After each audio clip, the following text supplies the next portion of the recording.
I am the bone of my sword. Steel is my body, and fire is my blood. I have created over 1,000 blades, unknown to death, nor known to life, have withstood pain to create many weapons, but yet those hands will never hold anything. So as I pray, Unlimited Blade Cause Mere Chronicles! The podcast where we follow two first-time readers, Justin and Sheta, and chronicle their journey through Brandon Sanderson's Cosmic series. On today's episode, we'll be chronicling the Stormlight Archive, Words of Radiance, chapters 29 through 34. So now, let's throw it over to the host of Cosmic Chronicles. This is Joe! Thank you, Joe. Yep, everyone, welcome back to Cosmic Chronicles. My name's Joe, and as usual, I'm joined here by Sheta and Justin. Hello, good morning, good evening. And good night. Yep. Hopefully everyone had a good Shark Week last week. Hope you all enjoyed it. I have never known when it's Shark Week. Every week seems to be Shark Week. Yeah, like, you got the wrong demographic here. I used to watch more. Well, when I worked retail, we had like a TV in there with DirecTV, and during Shark Week, we would just have it on Discovery Channel. So we just have Shark Week on all the time. Yeah, I stopped being able to know when it was Shark Week when they stopped making Sharknadoes. Did you even watch any after Sharknado 3? Why would I do that? Sharknado 3 was already so terrible. But I still saw them advertised. I remember we watched Sharknado 3, and both of us were just thinking this was terrible. And I think there were like 2 or 3 more. And do you want to know what I realized this past week? What? That Billy Zane's character in the movie Titanic was named Kaladin.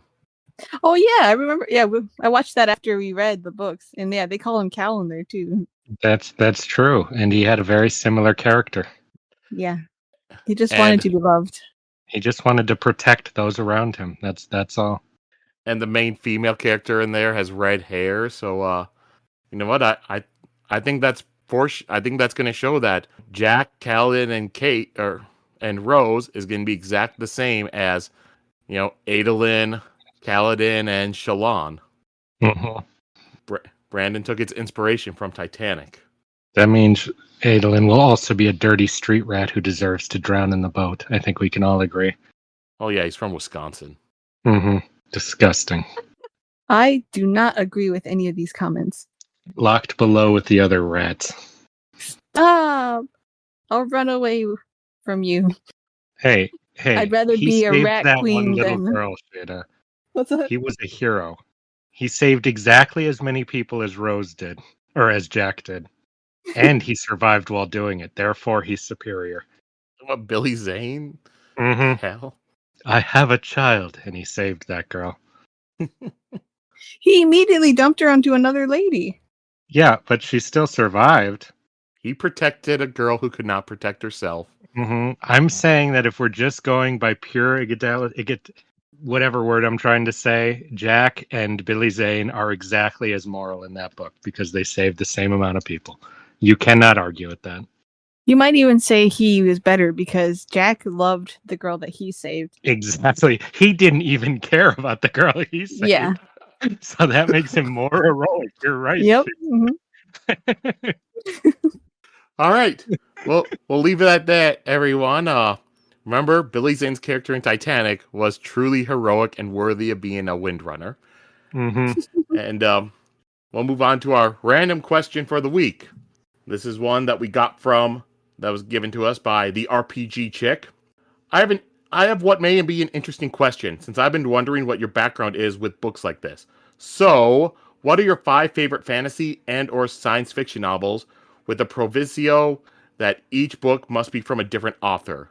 I look forward to hearing your answer in 3 to 4 months. Has it been 3 to 4 months? Well, this was left on like a Way of Kings episode because they were going through. They haven't caught up yet. All right, so see you soon, hopefully. Unless they dropped it after us defending Billy Zane's character. I got so close to hearing it. Oh, that would be... Dang it, Justin. Well, I like pretty, I guess, basic fantasy books. I would say my top 5 would be, and I don't have specific books exactly, but so Harry Potter. I'll just say Prisoner of Azkaban is probably my favorite. Then the Witcher books. I think I enjoyed Time of Contempt the best. And then Lord of the Rings, but I also enjoyed The Hobbit. So, and then Song of Ice and Fire, and then I will also include Aragon. Which Song of Ice and Fire book would be number 1? I couldn't decide from there. Just give it your best guess. Feast for Crows. Yeah. And then which Aragon? The first book, I think. Yeah, that's the most iconic, I think. And I didn't put any sci-fi books because I think I just prefer fantasy over sci-fi, but I do like I do not hate sci-fi books. So, Justin? 1 sec, I need to look one thing up. I'll be ready in 2 seconds. 1, 2. 10 God damn it, Joe. We should start saying that. I'll be ready in 10 heartbeats. Yeah, they can use the excuse when if it takes a while. My heart was just beating slower. That sounds not healthy. It's called meditation, Justin. Yeah. Okay, so I'll probably, yeah. I will also pick Song of Ice and Fire as one of my favorites. For favorite book in the series, I think I will go with Storm of Swords, I think. Joe, correct me. Is that the one where Daenerys frees all the slave guys and kills everybody? Yes. Okay, yep, then that one book, for sure, because that was awesome, even though I enjoyed them all about equally. Next, I will pick the most tenuous of what you can call a sci-fi book with Hitchhiker's Guide to the Galaxy, which is one of my favorite series of all time. And I'll just pick the first one in there because I think they're all funny and clever, but that one's got some jokes that are still referenced today, like the 42 and stuff like that. Then I think I'll pick the Dark Tower series. Favorite one in there is hard because they're all so different, but I think I'll go with, I think it's the fourth one. And let me double check the title. Wizard in Glass, I think. The one where they have the riddle contest with Blaine the Train, which was set up in the previous one, I believe, but I just love that part so much. That would be sci-fi and fantasy. Then I'll jump over to a Star Wars series with the Thrawn trilogy, and then just Heir to the Empire, I believe, was the first one in that, because I just love the setup of Thrawn's character and just all the world building in that to build off of Star Wars. I thought was cool. And then for 5, I'm going to bring it back home, and I'm going to say Mistborn is one of my other favorite series, with Final Empire being my favorite in there, because that book felt so fucking miserable, dark, and dystopian. And dystopian books are my absolute favorites, so seeing a fantasy one that dealt with that, I very much enjoyed. Though I do got to give an honorable mention to the Mass Effect book trilogy that came out in tandem with the games, because those were pretty awesome. I didn't realize there were Mass Effect books. You never told me to read those. Oh, dude, they're pretty awesome. Do you know they're who wrote them? Written by the lead writer of the first 1.5 games. 1.5 games? Yeah, because he got shuffled over to like Knights of the Old Republic Online partway through production of the second game. Okay. Which, one of those people actually remember, and one of them was not as popular as they hoped it would be. Justin, you're a bad friend. I'm a bad friend? Yeah, Joe gives you book recommendations all the time, but you didn't do that. That's the main one. Well, I can't argue with that. All right, so with mine, first one, I should have had Lord of the Rings, but it's like, I figured that seemed too traditional, so I just left it off so I can get some other stuff on there. But I have Dan Machi, or the longer title, Is It Wrong to Try to Pick Up Girls in a Dungeon? And I decided to go with volume 14. That one was a really cool volume. Anyone who hasn't read the books but watched the anime, that's the second half of season 4. And that's written by Fujino Omori. I said it on the earlier episode a while ago. The title sounds very misleading. It sounds like just some crappy, like, ecchi, harem story and stuff. Crappy ecchi harem story, Joe. You just described the greatest genre of all time, and you're bad-mouthing it? But it's actually a really good fantasy series with a little bit of fan service in there. All right, and then next I was thinking Wheel of Time because I like those books, and with that I only read the series once, and that was like a decade ago, so I don't fully remember everything that happened in each book. One thing I do remember is I had liked book 4 when I originally had read it, The Shadow Rising, so I decided to go with that. I remember bits and pieces of that one about why I liked it, but unfortunately, so many of the other books, especially like in that whole middle section, all just kind of blended together for what happened in them. And then I decided also to go with the Song of Ice and Fire. And with that, I decided to go with A Dance with Dragons, the 5th book. That one I just really liked. Granted, I'm at the point now where if I ever reread the series, I always read Feast for Crows and Dance with Dragons at the same time as like it's one big book. Mm-hmm. It makes stuff so interesting doing it that way. And then another series that I really liked. It's a little bit more recent books. Michael J. Sullivan, his like Rhaenyra books / like World of Elan stuff. And I figured I would go with either Persepolis, which was the final book of his original stuff he published, or Ezra Haddon, which is more recent. Now that's something where if people want a good fantasy series to get into, yeah, look up Michael J. Sullivan and his Rhaenyra Revelations, Age of the First Empire. It's really good. And then I decided to go into Star Wars, and Star Wars, so many different authors in it, so much of that. And I could have gone Heir to the Empire. That's very easily a classic, really kickstarted off all the Star Wars books. But I decided to go with a different Timothy Zahn book, Vision of the Future. It's kind of like the end of that whole like 90s era of books. Because during that time period, all sorts of writers going on, everything like all in there. And with Timothy Zahn, he kind of put an ending to that, tying everything together, referencing almost everything with Spectre of the Past and Vision of the Future. And so just seeing everything all tied up in there, some pretty cool storylines going on with everybody, Luke and Mara Jade, Han and Leia doing their thing, and having other characters like Corran Horn and all that doing stuff. The only sad part was that the Solo children were kind of left off of it, but there were so many plot lines going on, it's probably best not to have them in there. And I decided to have one honorable mention, throwing in The Once and Future King by T.H. White. That it's technically like a collection of 3 or 4 novels in there, and it's all like, it's just the Arthurian legend stuff. So like the first book in there is like the Sword in the Stone and everything, but it's pretty good. It is like a little bit more, younger reader stuff, but it like Sword and Stone, that one's definitely younger reader. All of a sudden you get to the next one, and it's just like, oh, this has gotten a little bit darker. They're like skinning and sacrificing a cat right at the beginning. You're old enough for that now. You're a man now. After reading. That's funny. And like other stuff, it's like, all right, and yep, they're talking about how, the king's getting cuckolded and all that. Wow. Well, it's Arthur, so it's Guinevere is hooking up with Lancelot. Yeah, but that's cuckolded.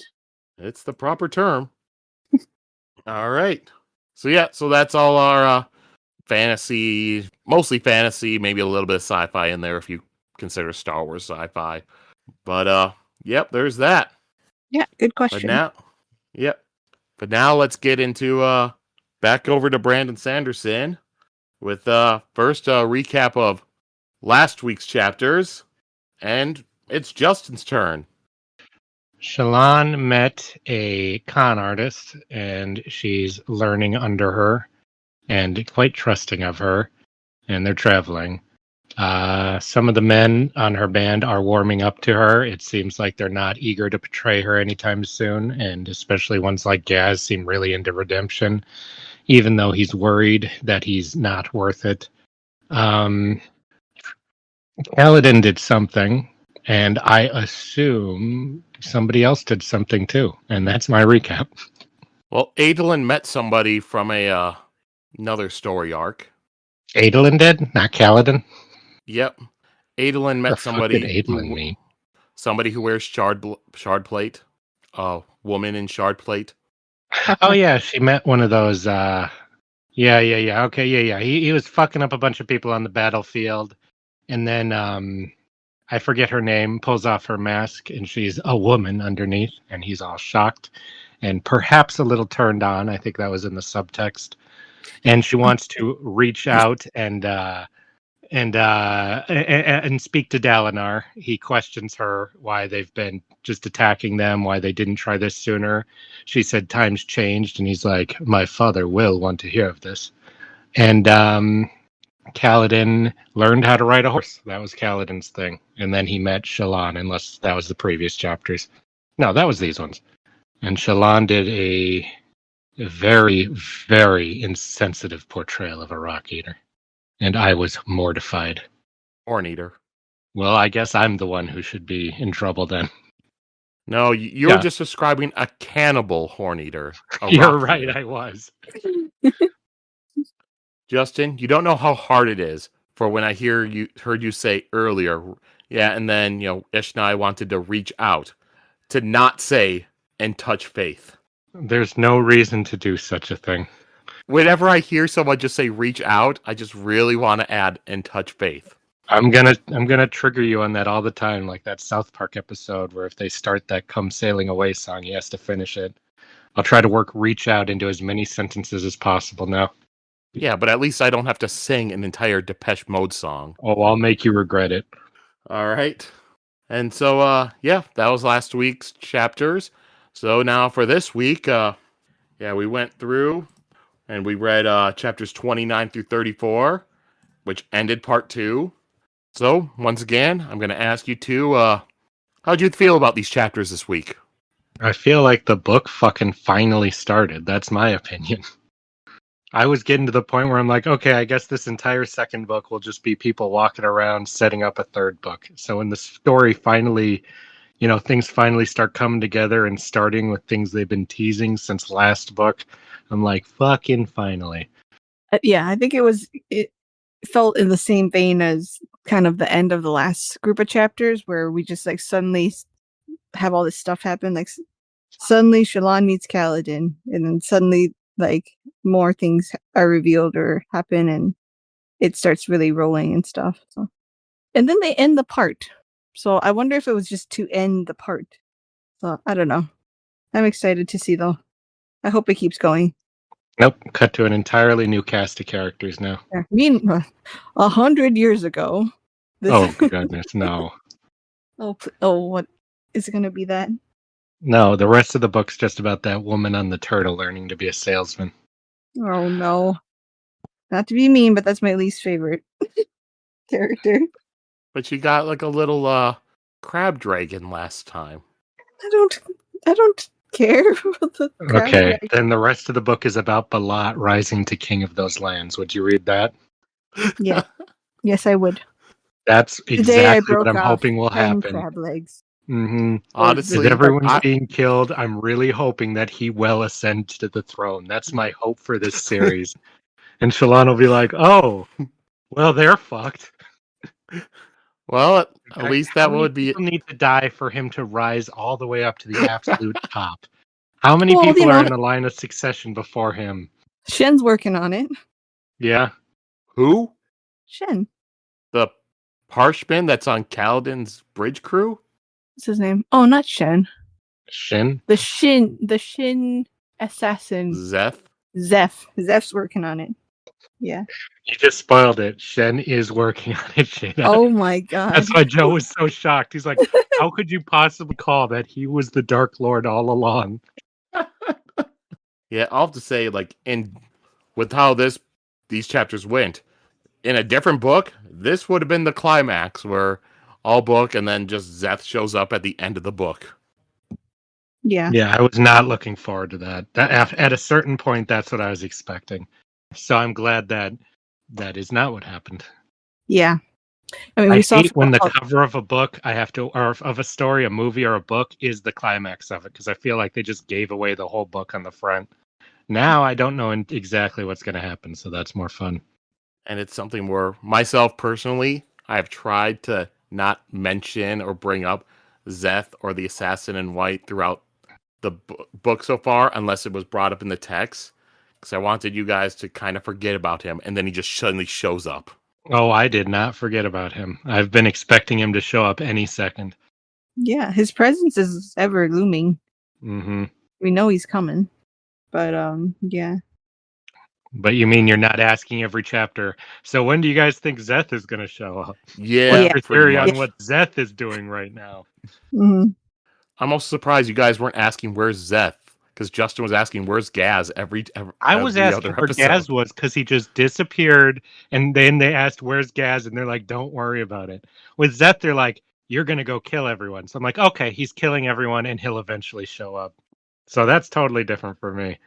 An open plot thread, I'll never be that worried about because I'll assume it'll be closed. One that seemed to just be mysteriously abandoned will drive me fucking crazy. That's funny. You're like the guy who notices the one detail and holds on to it without like this is my one thing I care about.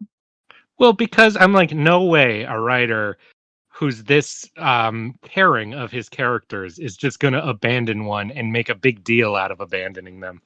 I would not believe that. Yeah, This no. isn't Lost. Yeah. Arrow season 4 and the Corn. That's a whole nother level. Yeah. This is a book by one person. Nothing's gonna really get too lost in the shuffle. Mm-hmm, exactly. Well, it can by a shit writer. So Yeah. I do not believe Brandon Sanderson's a shit writer. So I was like, where the fuck is Gaz? Right. I wonder how many others like me were counting the pages until he returned. I cannot be the only one. I'm sure. There might be. People are like, Gaz is gone. I don't fucking care. What? How could you? What? That's crazy to me. They did. That's Not everyone likes Gaz. I don't like Gaz. I hate Gaz. I always have. If the next chapter starts and he just gets shot in the head, I'm not going to shed a tear. All right. Well, let's get into the chapters then. We're starting off with chapter 29, Rule of Blood. Epigraph.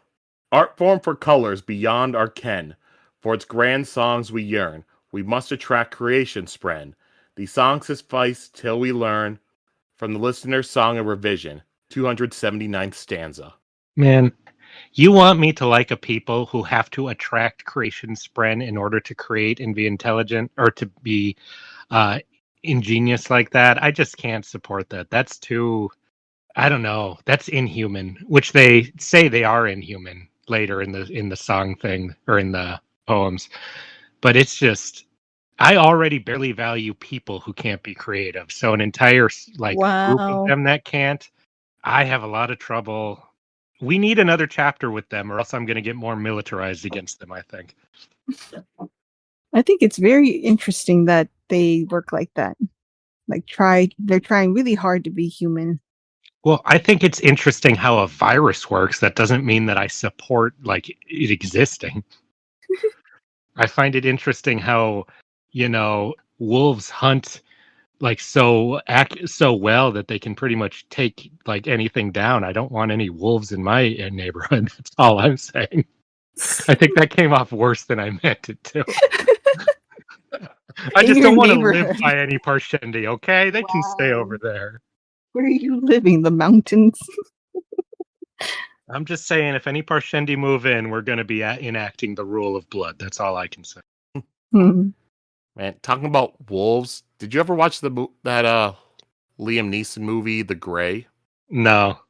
It's a pretty good movie. It's a survival, thing. He's plane crash, he survives, and there's wolves around. The one thing though is that was the first big movie that came out after Taken came out. Yeah, so I remember Taken with wolves. Sweet, sounds good to me. That's not what it is. Taken with wolves. That's certainly what the trailers made it seem like. The trailers made it seem like the movie was just all about Liam Neeson fighting wolves. And I heard some people going to see it, and they were so disappointed because it was more a gritty survival movie. Dude, if they made that movie, I would watch it in a second. I'm just saying. Liam Neeson tracking down wolves while they track him down. Well, no, he's, yeah. Any traditional action hero fighting a bunch of animals. This is why Snakes on a Plane was the greatest movie ever made. And they need to make more of those. It wasn't. It absolutely was. I need Jason I Statham love that fighting movie. tigers or bring back Sylvester Stallone to fight a bunch of like psychotic hamsters. I'd watch any of those. Sylvester Stallone fighting hamsters. Yeah. It'd be the question, how many hamsters are too much for Stallone to take on? That's a great pitch for a movie, and you all know it. It would be Arnold and Stallone and be like, I could take more hamsters than you. Arnold and Stallone. Oh my, Sheta. They try to outdo each other with the hamsters. It'll be a parody of the time. We get to the point where they need to team up, though, and they learn some valuable lesson. That feels like sequel story. First one's just Sylvester. Second one's Arnold and Sylvester. There you go. That's the plot of the next Expendables movie. I would see that day one. All right. But let's get back to the book. So it's a Sadius chapter this time. Yoo-hoo! You may be the only person in the world who ever said that, Sheta, in that context. No way. You think there's some other Sadius stands out there? Yeah, one other person going, yeah, Sadius. I think other people are interested to see a chapter from his point of view. I don't think other people are like, hell yeah, Sadius, he's the man. Let me guess ahead of time, Sheta, this chapter only made you like him more. Yeah, of course. Yeah, I thought so. It's just every time, he surprises me and then I just like him more. So I'm not doing it. It's just natural. All right, so Sadius, he's out on a plateau assault, and he feels the thrill in him as he's killing the Parshendi. This was actually supposed to be, High Prince Hatham and Royan's assault, but Sadius, he had let his army out instead as a way to show up Dalinar. I really like this part because getting to see the thrill, we've seen it throughout Adolin, we've seen it from Dalinar, both of whom try to temper themselves a bit. Seeing it through Sadius, I really enjoyed because it's somebody who embraces it. So I feel like I finally got the definition of what the thrill is, which I was really thankful to get from somebody who has not just no regrets, but they're proud of it, Yeah, want they to like feel it more. Mm-hmm. Like it's what makes them feel alive. So I really enjoyed that. I feel like I'm really starting to see what a true Alethi is through Sadius, I have to say. Yeah. Yep, and Amaram comes over to Sadius and says that your maneuver has failed because now Hatham and Royan have arrived. Because they were supposed to arrive and steal the gem hearts before the other High Princes showed up, and that way they could have claimed that they didn't know it wasn't their turn to be on the plateau assault. But Sadius responds that he just doesn't care about deniability. And Sadius keeps going and he kills more of the Parshendi. Yeah, because the Parshendi, they never surrender. They did try to surrender once during the first year of the war. They put down their arms and stuff. But Sadius just killed all of them personally, and they haven't tried to surrender since. His reasoning for that I found so interesting because it starts out and you're just like, oh, he's evil. But after that, when he says, they never denied my men the honor of finishing a battle in the correct way, I found fascinating. Like this concept of surrendering, he finds revolting and unfair because they're there to kill each other. It's a war, right? So I found that really interesting. And Sadius, he sees the retreating Parshendi standing over on a nearby plateau, just watching. And Amaram tells Sadius that, he is duty-bound to join Sadius on the battlefield, but he doesn't approve Sadius' actions. And Sadius just tells Amaram not to give him the noble talk. He knows how ruthless of a bastard Amaram really is.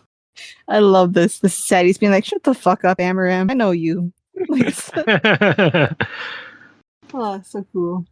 See, having him badmouth Amaram lets us know the writer wants us to like Sadius in this chapter. Mm-hmm.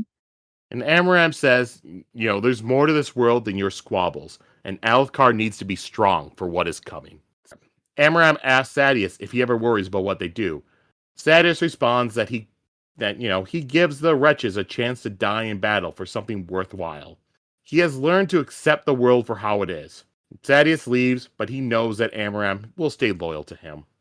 Yeah, getting to see his perspective. I always wanted to see, does he see himself as, good or evil, or does he see himself as, doesn't care about morality?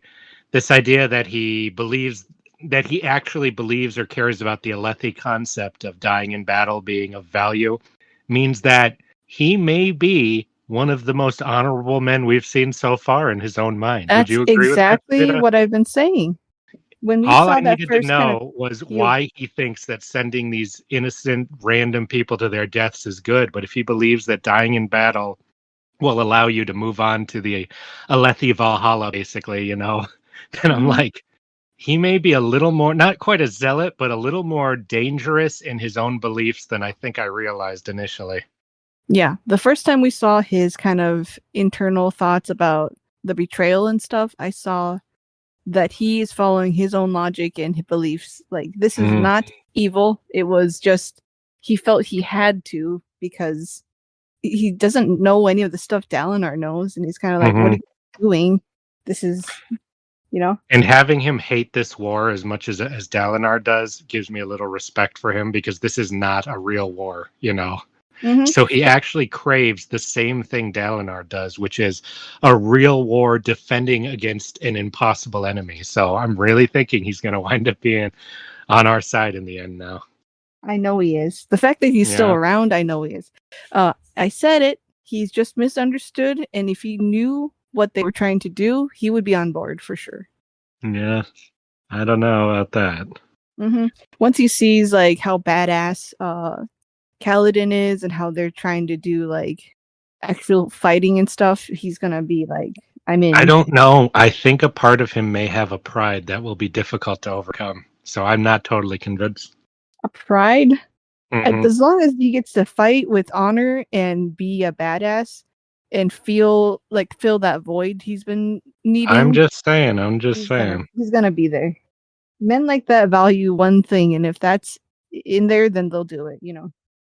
And Thaddeus, he approaches Hatham's army and he just tosses the gem heart at Hatham and lets Hatham have it. We jump to a few hours later, and Thaddeus and Ele, they're sitting and watching Adolin's, new duel. I love this. I love how he treats his wife. It was so cute. With the kind of like affection that he shows her. I think it's really cute. And I love that he's watching Adolin too. Well, what do you think when he's watching Adolin with his wife while showing her overt affection for his wife, Sheta? I think Is it they're over? swingers. Is it finally over? Oh, God. Okay, I'm I done. think they're an open relationship, kind of cool couple. I thought this might have finished it forever. No, they were both watching Adolin. It Uh-huh. was I liked it. Yeah. Maybe they'll take him under their wing. Uh-huh. And Thaddeus, he thinks about how he would like to be able to just not having to wear like his fancy clothes and stuff. Just a simple uniform like Dalinar's, it's nice. But Thaddeus cannot do that. A military uniform, it's the wrong uniform for this fight. And Dalinar wearing those uniforms proves that he doesn't understand the game that he was playing. Ele tells Thaddeus that, his idea of just tossing the Gemheart and leaving for Hatham was a good idea, and it will undermine Dalinar's claim that Thaddeus is only resisting him for greed. And Adolin, he's fighting Erenev, who that was the person that, last time Yakimov had suggested that Adolin challenge him. And Thaddeus is annoyed because this duel should never have happened in the first place. Dalinar's plan cannot be allowed to work. Thaddeus says that he knows how fragile this kingdom really is, and it should not be so difficult to knock it down. The only way to properly rebuild is to knock it all down and build it anew. Ele tells Thaddeus that she learned what the commotion was 2 weeks ago, and that it was an assassination attempt on Elhokar. He asked her who commissioned the assassination, and she says, well, it wasn't Ruthar or Aladar. Both of them were solidly in Thaddeus' camp. Thaddeus guesses that it must have been Thanadal then, and Ele says, yeah, that's most likely who it is, but she will still, look into it and see if she can discover more. Ele tells Thaddeus that he should have been told about this assassination attempt right away, because he is the High Prince of Information. It's his job to investigate and everything. Dalinar had even used Thaddeus' appointment there as precedent for making himself the High Prince of War. With this, there is a weakness that they can exploit, because Dalinar not, doing that, it's showing that he's having a problem giving up authority. Ele tells Thaddeus that he should renounce his position in protest, but Thaddeus says not yet. It's put out there, let like rumors start to grow and stuff about Dalinar not giving up power, and let them rip at Dalinar until Dalinar decides, yeah, he does need Sadeas and let him in. And that would be the time for Sadeas to renounce. As he's watching the duel, Sadeas can tell that Adolin's not really doing very well in this duel. He's getting some hits in, but he's also taking hits. He is barely keeping ahead of Aranev.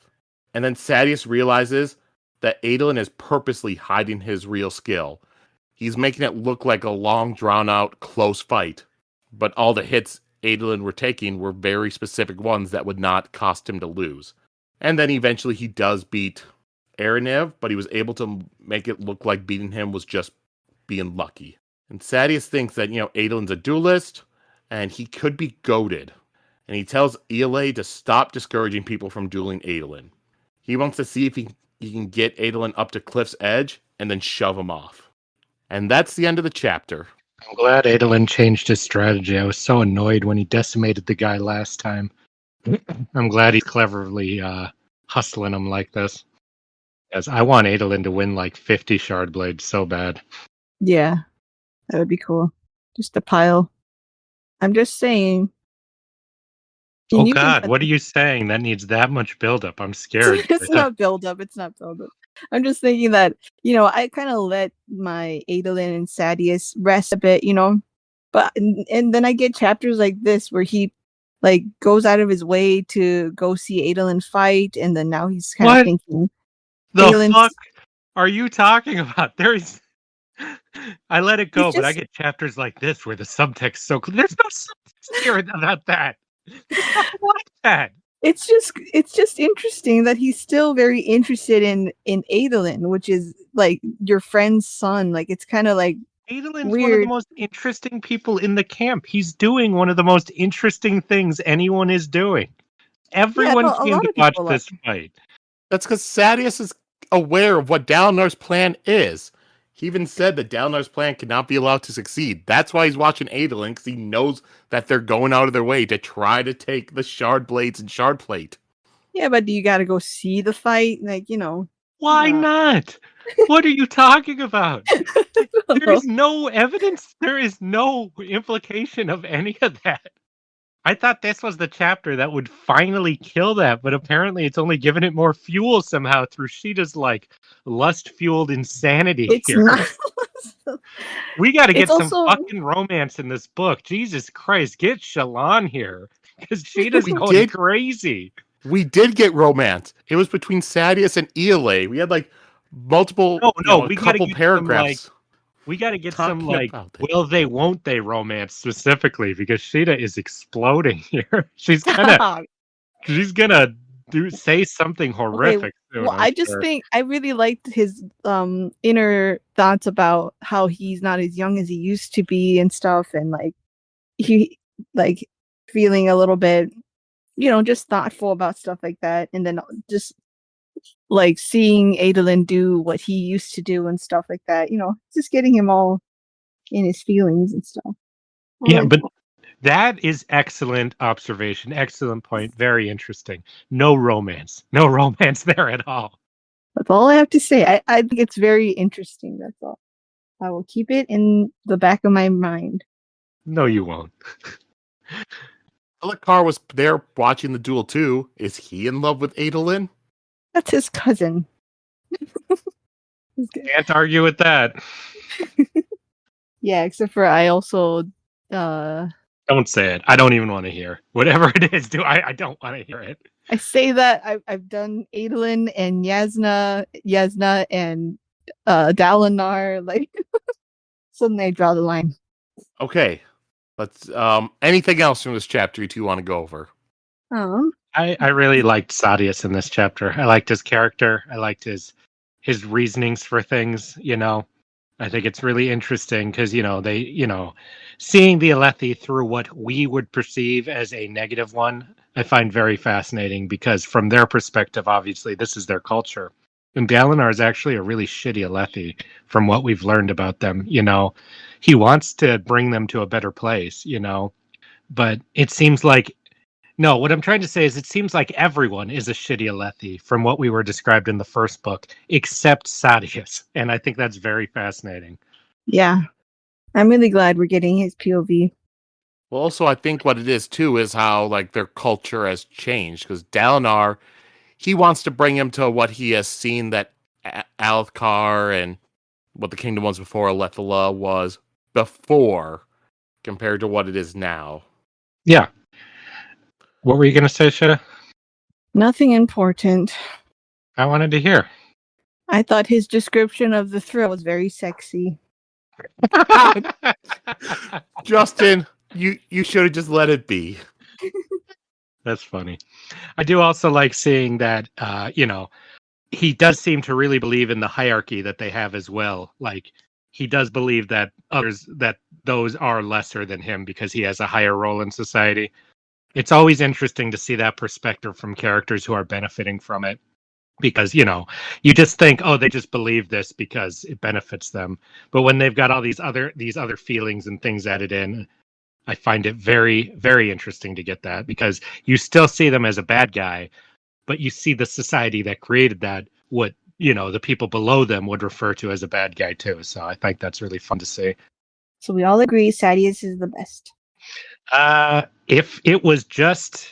If the later chapters didn't happen, he would have easily been my character of the week. Unfortunately, those later chapters kind of cast a shadow over all of this for me.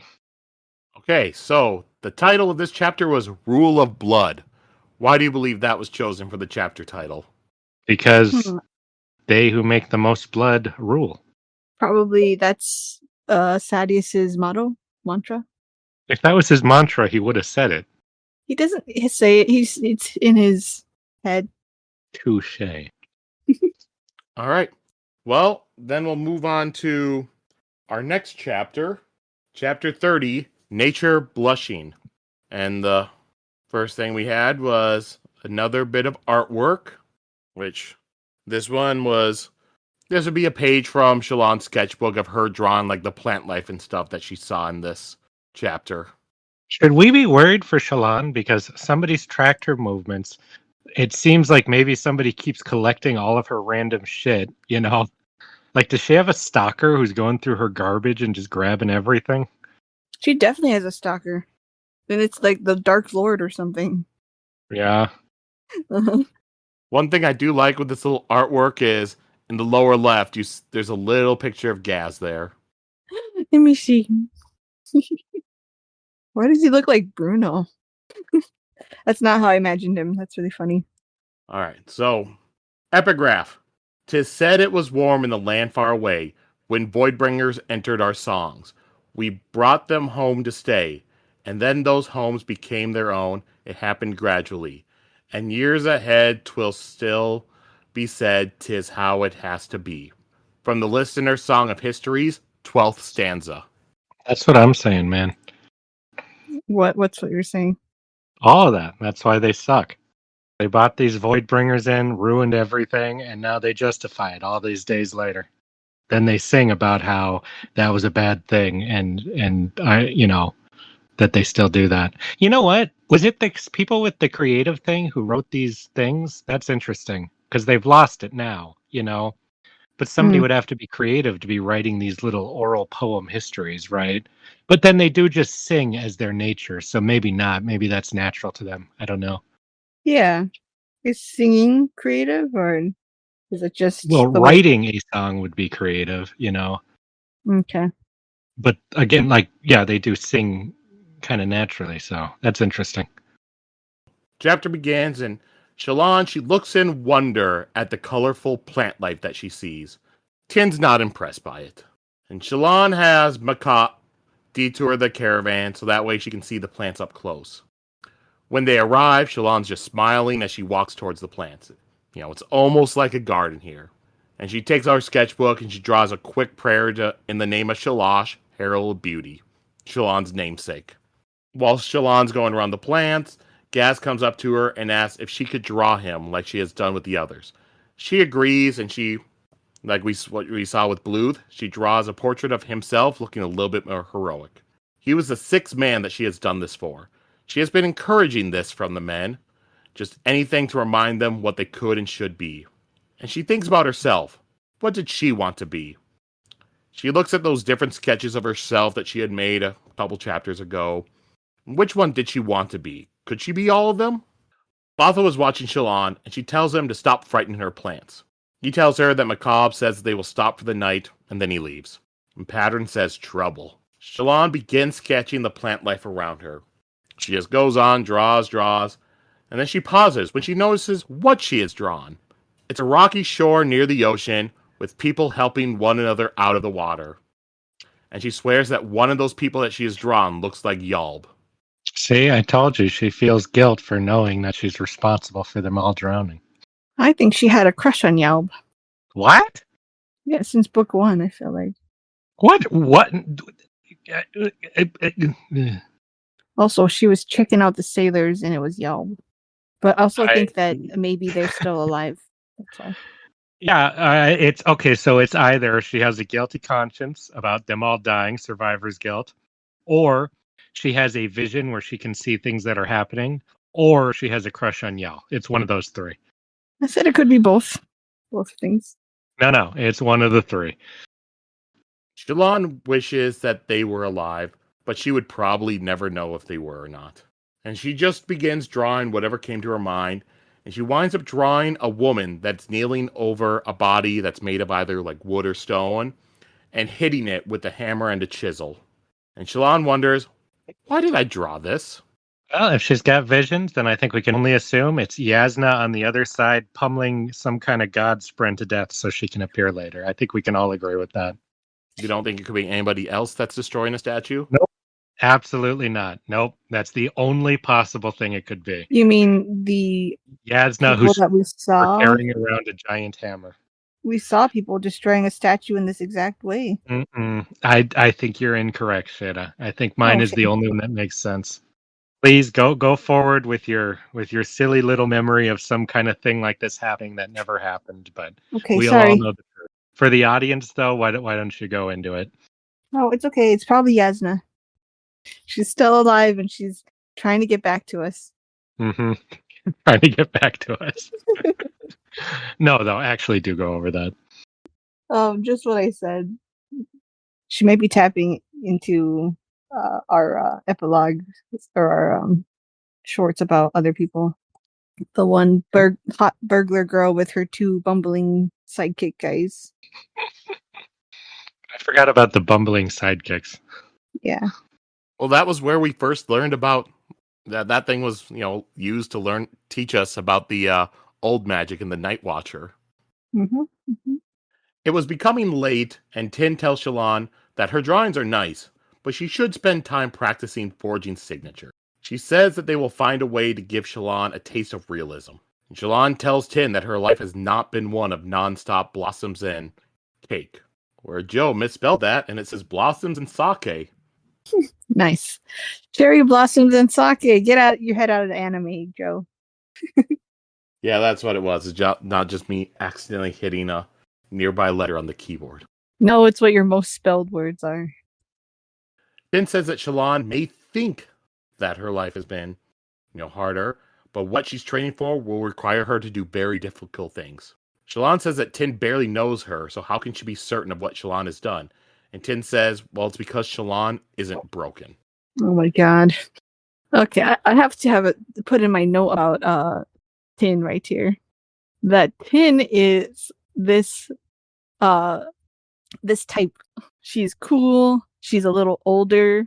She seems really worldly, like more worldly than you are. And she's maybe sexually liberated and a little bisexual. Like she's a bad influence and she wants her and her cool friends to corrupt you and stuff. So it sounds like college and it always ends badly. Like this is the archetype.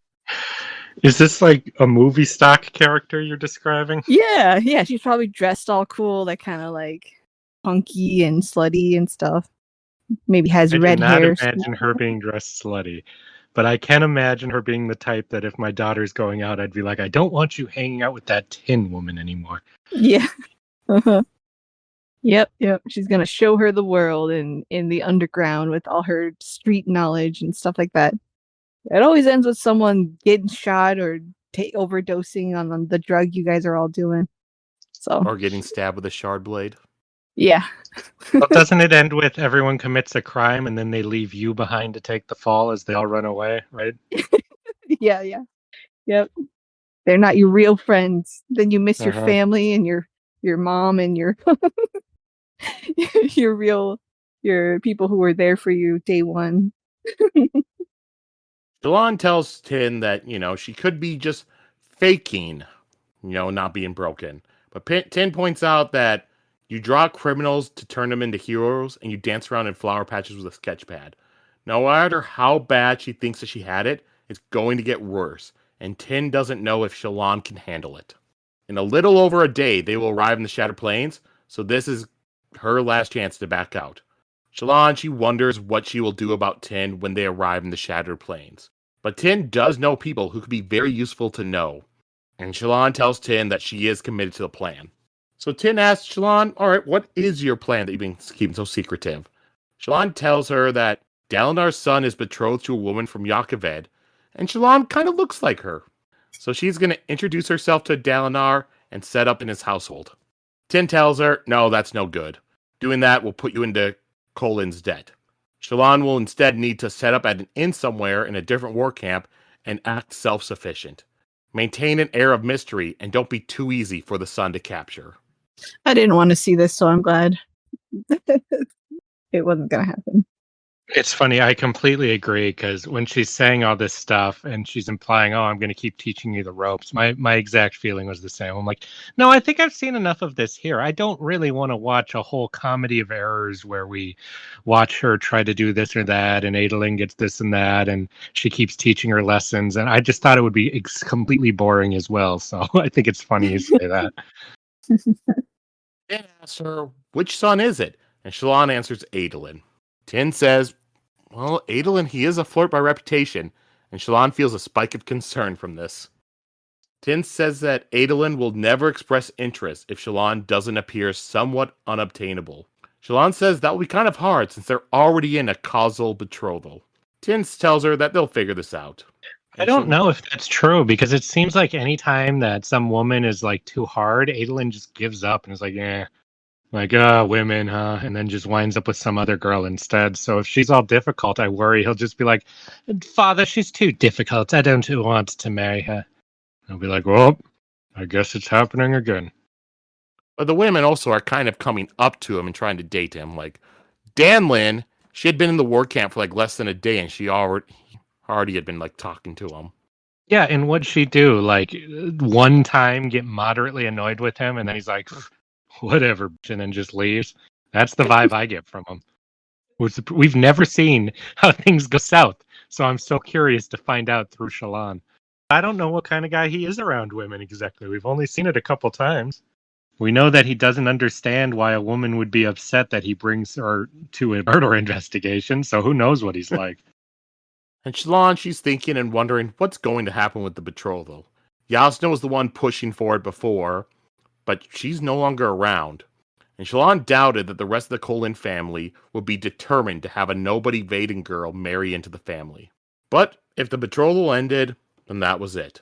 She did have more important matters with Urithiru and the Voidbringers. She is going to need to find a way to deal with Tin, though. And that's the end of the chapter. Yeah, I like Tin. I like the things she's teaching her, but I don't want to see that continue in any way whatsoever. I've already grown somewhat bored with it, so it's funny that I guess I was supposed to. Like it was written for me to. Honestly, when I first read it, I felt the same way. She was interesting, but it's just like, I don't need to see this go on for too much longer. I think it's really funny what happens. Like when someone comes in with that much of a loud character, like, I'll show you the ropes, kid, like just like die. Sorry, it's just funny to me. You think they're gonna be a lifelong character, but they're not. I love characters like this because it makes you more wary for everyone who shows up if they're going to live or die. Yeah, they When serve a every really interesting character just lives, then you kind of, you see it coming. It's really unique, and I'm glad to have them. Like, thank you for your sacrifice. All right, anything else in this chapter either of you two want to go over? Mm-mm. I just have one comment. why is Gaz being so cute in this chapter? Huh. With him wanting to ask for a picture of himself drawn like a hero. Well, you know what happened last time somebody enjoyed a picture of themselves who was a little darker, Sheta? No, don't say that. I thought that That's too. And I was my like, theory. please don't We're do that to setting up me. Gaz for a heroic sacrifice of some kind. That's all I can guess. He's going to be like, was I a hero? And she goes, yeah, you were, Gaz. Yep. And he does. At least I died a hero. Okay, so this chapter was called Nature Blushing. Why do you believe that was chosen for the chapter title? Because there were colorful flowers. Some Georgia O'Keeffe kind of thing. I like mine. Stand by it. I stand by it with my description of Tyn that I was saying. All right, we'll just move on then to chapter 31, The Stillness Before. Epigraph. Smoke form for hiding and slipping tween men, a form of power like surges of spren. Do we dare to wear this form again? It spies. Crafted of gods, this form we fear. By unmade touch, it's curse to bear. Formed from shadow, and death is near. It lies. From the Listener's Song of Secrets, 51st stanza. Okay, so this chapter, we start off as a Kaladin chapter. And Kaladin, he leads his men back to the Bridgeford barracks. And one of the men, named Pitt, comes up to him. Pitt was a member of Bridge 17. And he apologizes to Kaladin for how they acted back when they were bridgemen. He had been glad when Bridge 4 would be sent out instead of him, and he hoped that they would fail because they dared to walk with their chin up. But Kaladin tells him, that wasn't your fault. Blame Sadeas. Pitt says that Sadeas broke them, but it turns out that men can be reforged. And Kaladin looks at these men and he thinks that they will soon be ready to become sergeants, and then they'll be able to go back to their bridge crews and train them. And Kaladin knows that this is all thanks to Teft. And he wonders where Teft is, though, because Teft had gone on patrol with them earlier, but he's not around now. And Kaladin sees Rock shooing away a lanky man in Ardent's robes. Rock tells Kaladin that that man keeps loitering around with a sketchbook drawing the bridgemen. Kaladin thinks, well, that's a strange thing for an Ardent to do. And with this, I'm going to bring back up this artwork that we had earlier in the book. To this note in here from Naj. I had to spend hours watching bridgemen to sketch their stupid forehead glyphs so you could have them, my friend. I'm pretty sure this is how they were designed. How many stories are happening here? I really do feel like it's lost, the show. Like, you'll cut to, we'll get this guy's chapter, and he'll be like, I don't think we're ever going to get this guy's chapter. I think this is a background story that's happening during the story that's much, much bigger than this story. Because all these things about people even like noticing what's happening kind of beyond the story and watching it is quite ominous and weird. Funny. And then the chapter switches point of views to Shallan. And Shallan and Tyn are riding a wagon, joking about swearing, and also practicing accents. Tyn says that they will have to get to costuming soon, and she can't wait to see Shallan's face when Shallan has to walk around with both of her hands exposed. Shallan's shocked and says that is immodest. But Tyn tells her that west of Marat, almost all women go out with both hands uncovered. And she tries to tell her it's just a hand. What? It's just your boobs. Who cares? They basically make that point next part. Yeah. Yeah, Shallan tries to tell Tyn that, there's a lot of women that have breasts that are not much more pronounced as men, but they don't go around topless. And Tyn answers that in parts of the Reshi Isles and in Erie, they do. So cool. Sorry, Tyn. To be fair, if Shallan was actually trying to become a con woman, Tyn makes a valid point. If they were going to other countries like that, they would need to go, trying to look like the locals, and that would be, exposing your naked hand. It's a shame we'll never see what Yasna thinks of this lady. Yasna wouldn't like her. She's a dirty street rat who thinks she has the world figured out. And she killed her, so I don't think she'd be a fan. I don't know. I just wish I could see what Yasna would say. Like, she would give her such a talking down and stuff. They would fight over who gets to teach Shallan. That would be fun too. But they're both, that's not possible. And Shallan says, Tyn, you're just trying to provoke me. Tyn answers, yeah, I am. But showing off your hand is not going to be the toughest thing that you're going to have to do. When she asks Shallan to check, see if she can see the war camp, so Shallan stands up and looks out, and she can see hundreds of fires from the war camps. They have arrived, and they're only a few hours away. Tyn tells her to have Macabres call camp for the night. It would be better to arrive fresh in the morning to the camps than instead of arriving late at night. And Tyn tells her that she might have information for Shallan about her homeland tonight. Tyn says that she was expecting more from Shallan, considering that the Vaden king is dead. Shallan's a little surprised of this, but the monarchy was a far-off thing, so it doesn't bother her too much. And she just figures that, his son will inherit. But Tyn says that, his son is also dead, along with 6 of the High Princes. They say that it was the assassin in white that did it. At this point, Shallan worries about her brothers and asks which High Prince are the one that dies. Tyn only knows a couple for sure, but getting information out of Vadenar these days is hard. Shallan asks about High Prince Valam, her High Prince. Tyn says the last she heard, he was fighting for the succession. With the succession war going on, Shallan worries about her family. So she asks Tyn if she can join her for the report later, and Tyn agrees to it. And that's the end of the chapter. Again, I also wasn't interested in her trying to keep tabs on her homeland through this woman and all that stuff. I thought that was going to be another long, drawn-out plot line here, so I think that's very funny as well. Yeah. Like, if we're following Shallan, I like when she just takes charge. Mm-hmm. Yeah, that's a good way to put it, yeah. We've just been following this rando lady, and I don't really care for her plans. They're just so far from the plot and stuff. So also, I don't think they're that good, because she doesn't know what's going on. So you're going to have to follow Shallan trying to reverse scam this woman who I don't trust, and all this stuff. Mm-hmm. All right. Anything else from the chapter you two want to go over? It was just lucky that Shallan wanted to also be there for the reads, for the span reads. Otherwise, I think she would just be dead. I don't know if she would be dead. Shallan still had a very powerful weapon and Stormlight on her side. Remember, Shallan can heal. Yeah, but if you gank her while she's sleeping, there's not going to be a lot she can do. Mm-hmm. She barely survived this, even with that stuff. She had to kind of come to terms a little bit in the heat of the moment and stuff, So I think it would have been a close call.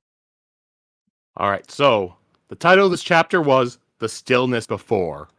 Why do you believe that was chosen for the chapter title? Because the storm's coming. Because shit's going down soon. There's a storm coming, Annie. You better get home quick. Okay. So now we'll Jesus move on. Christ, that took me too long to know what the fuck you were even referencing there. Oh. Yeah, that's episode 1, The Phantom Menace. Okay, so we'll move on now to chapter 32, The One Who Hates. Epigraph. The Spren betrayed us, it's often felt. Our minds are too close to their realm. That gives us our forms, but more is then demanded by the smartest Spren. We can't provide what the humans lend, though broth we are, their meat is men. From the Listener Song of Spren, 9th stanza. So that's why they changed their form, because they don't have set forms. They're changed by perceptions and stuff like that. I find that interesting. And I have to say that if even they refer to themselves as broth, that's a very interesting way to view your own culture.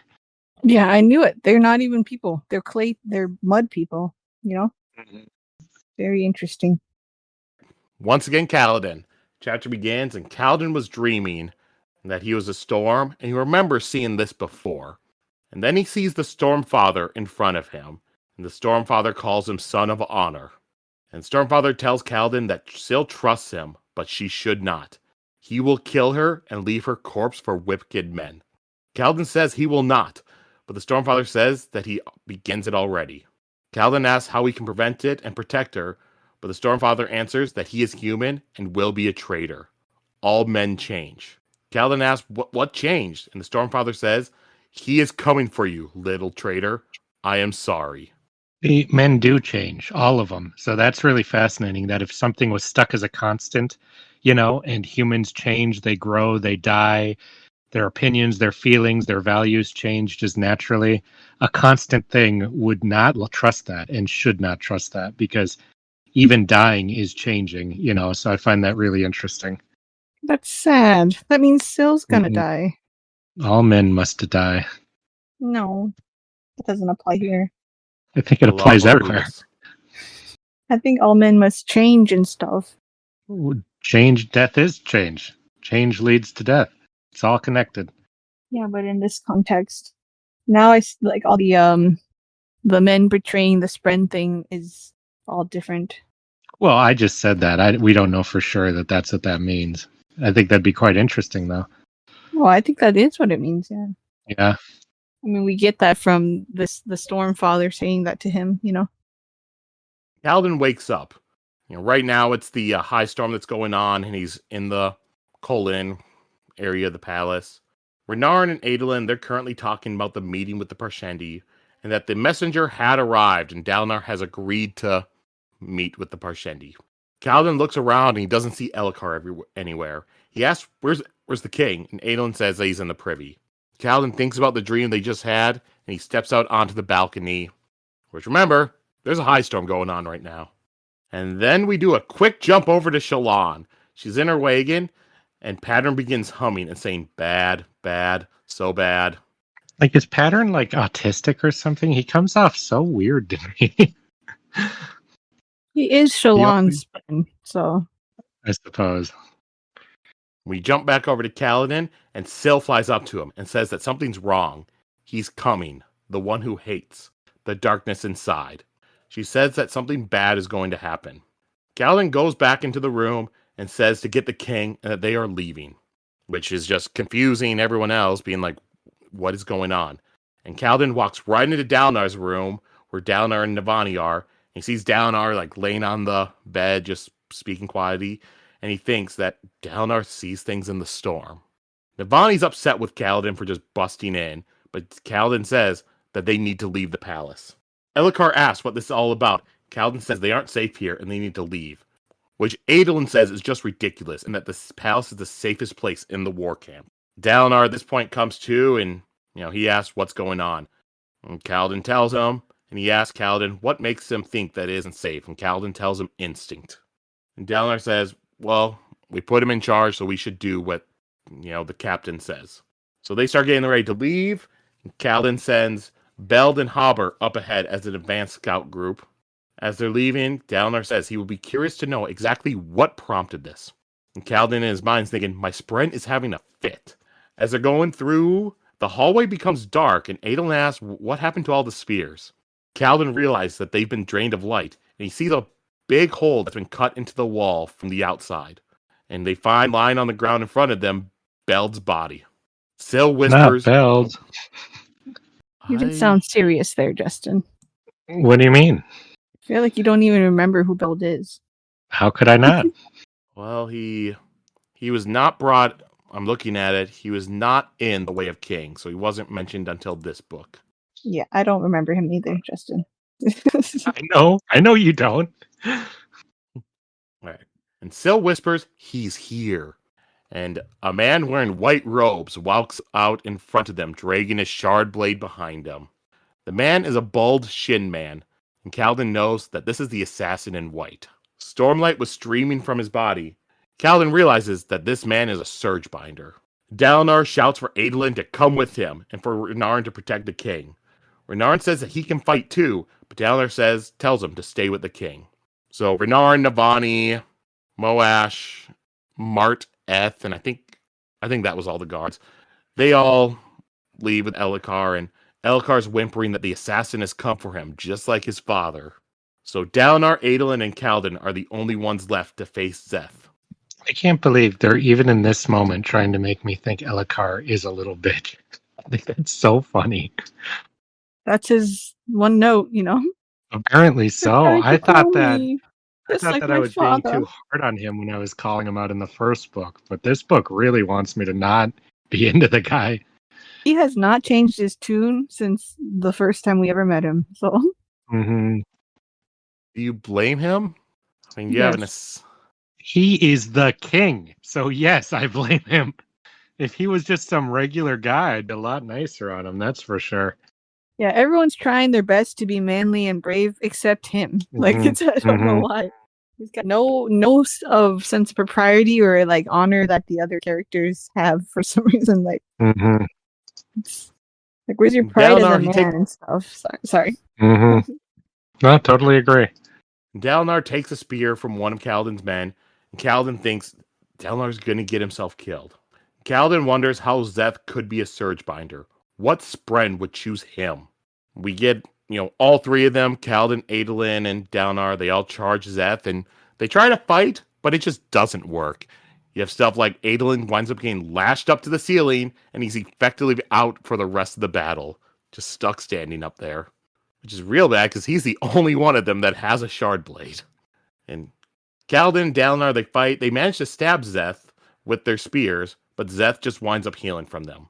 And from the powers that Szeth is using, Kaladin thinks, is he a Windrunner? He's using the same powers. Szeth apologizes, saying that he doesn't want to do this.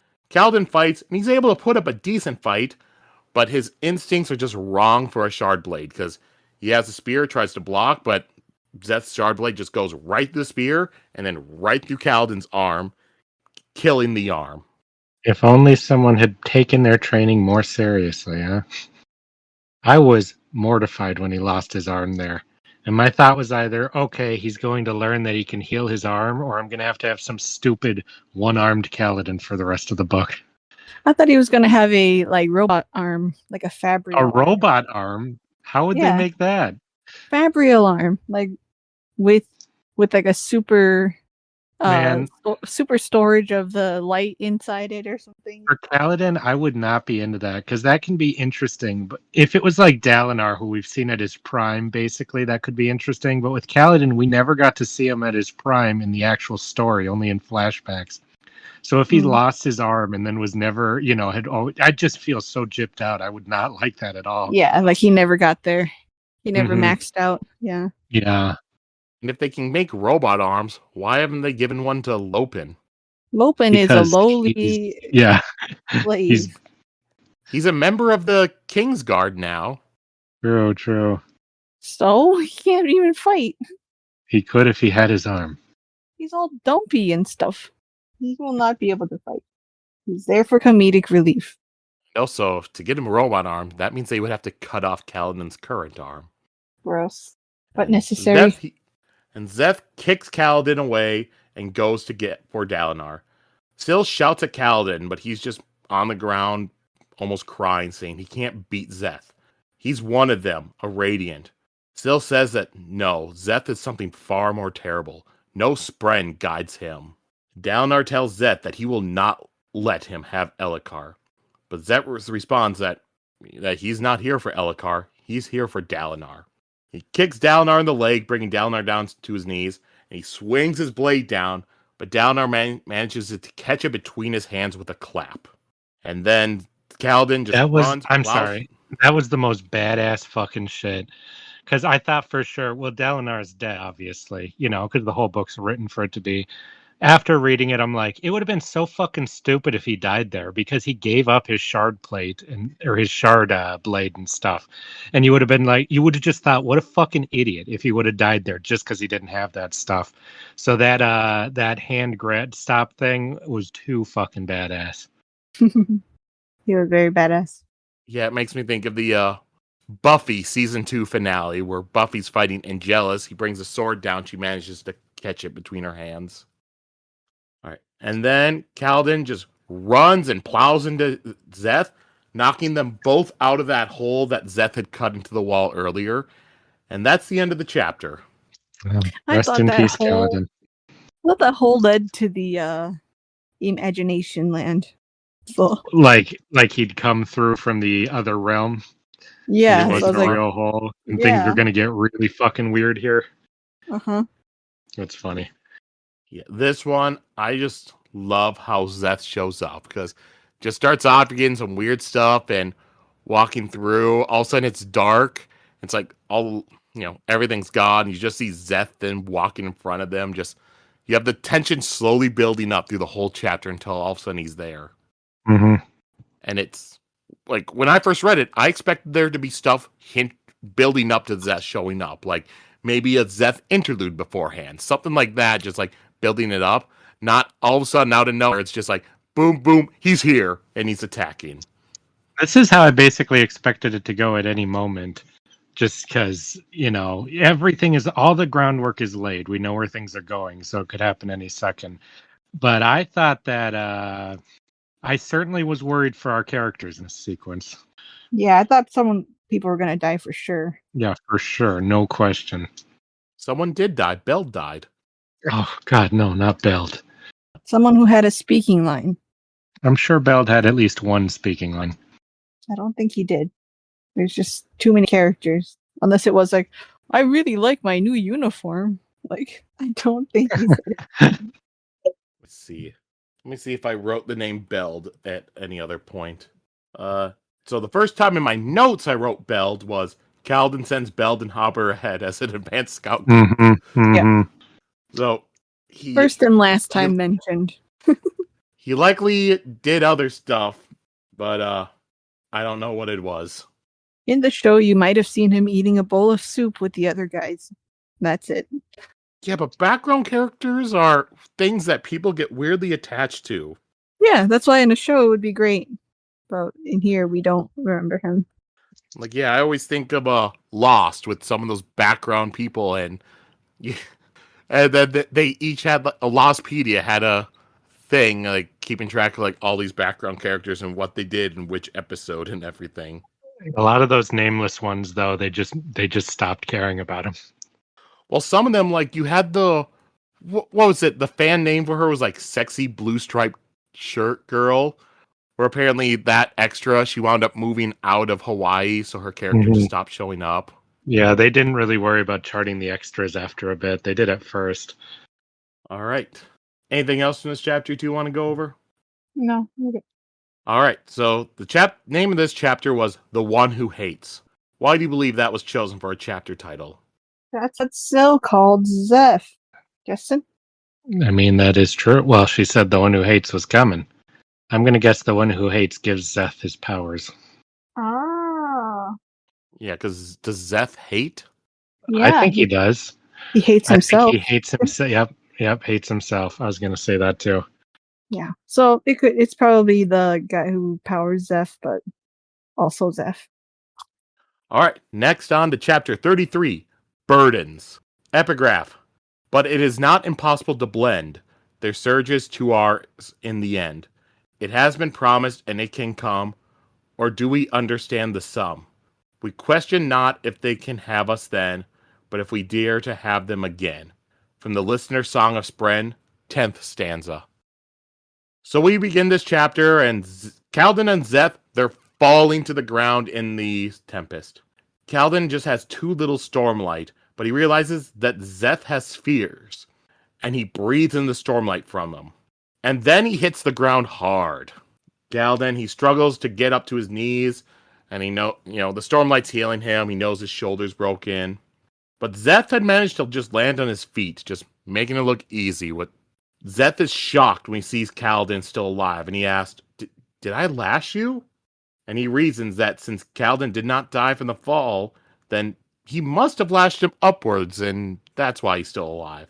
Kaladin, he's focusing on the Stormlight inside of him, and then his dead arm begins to regain its color, and light streamed from his hand. Zeth shouts no when he sees this. Kaladin takes out his knife, and Zeth summons his Shardblade, asking Kaladin, what is he?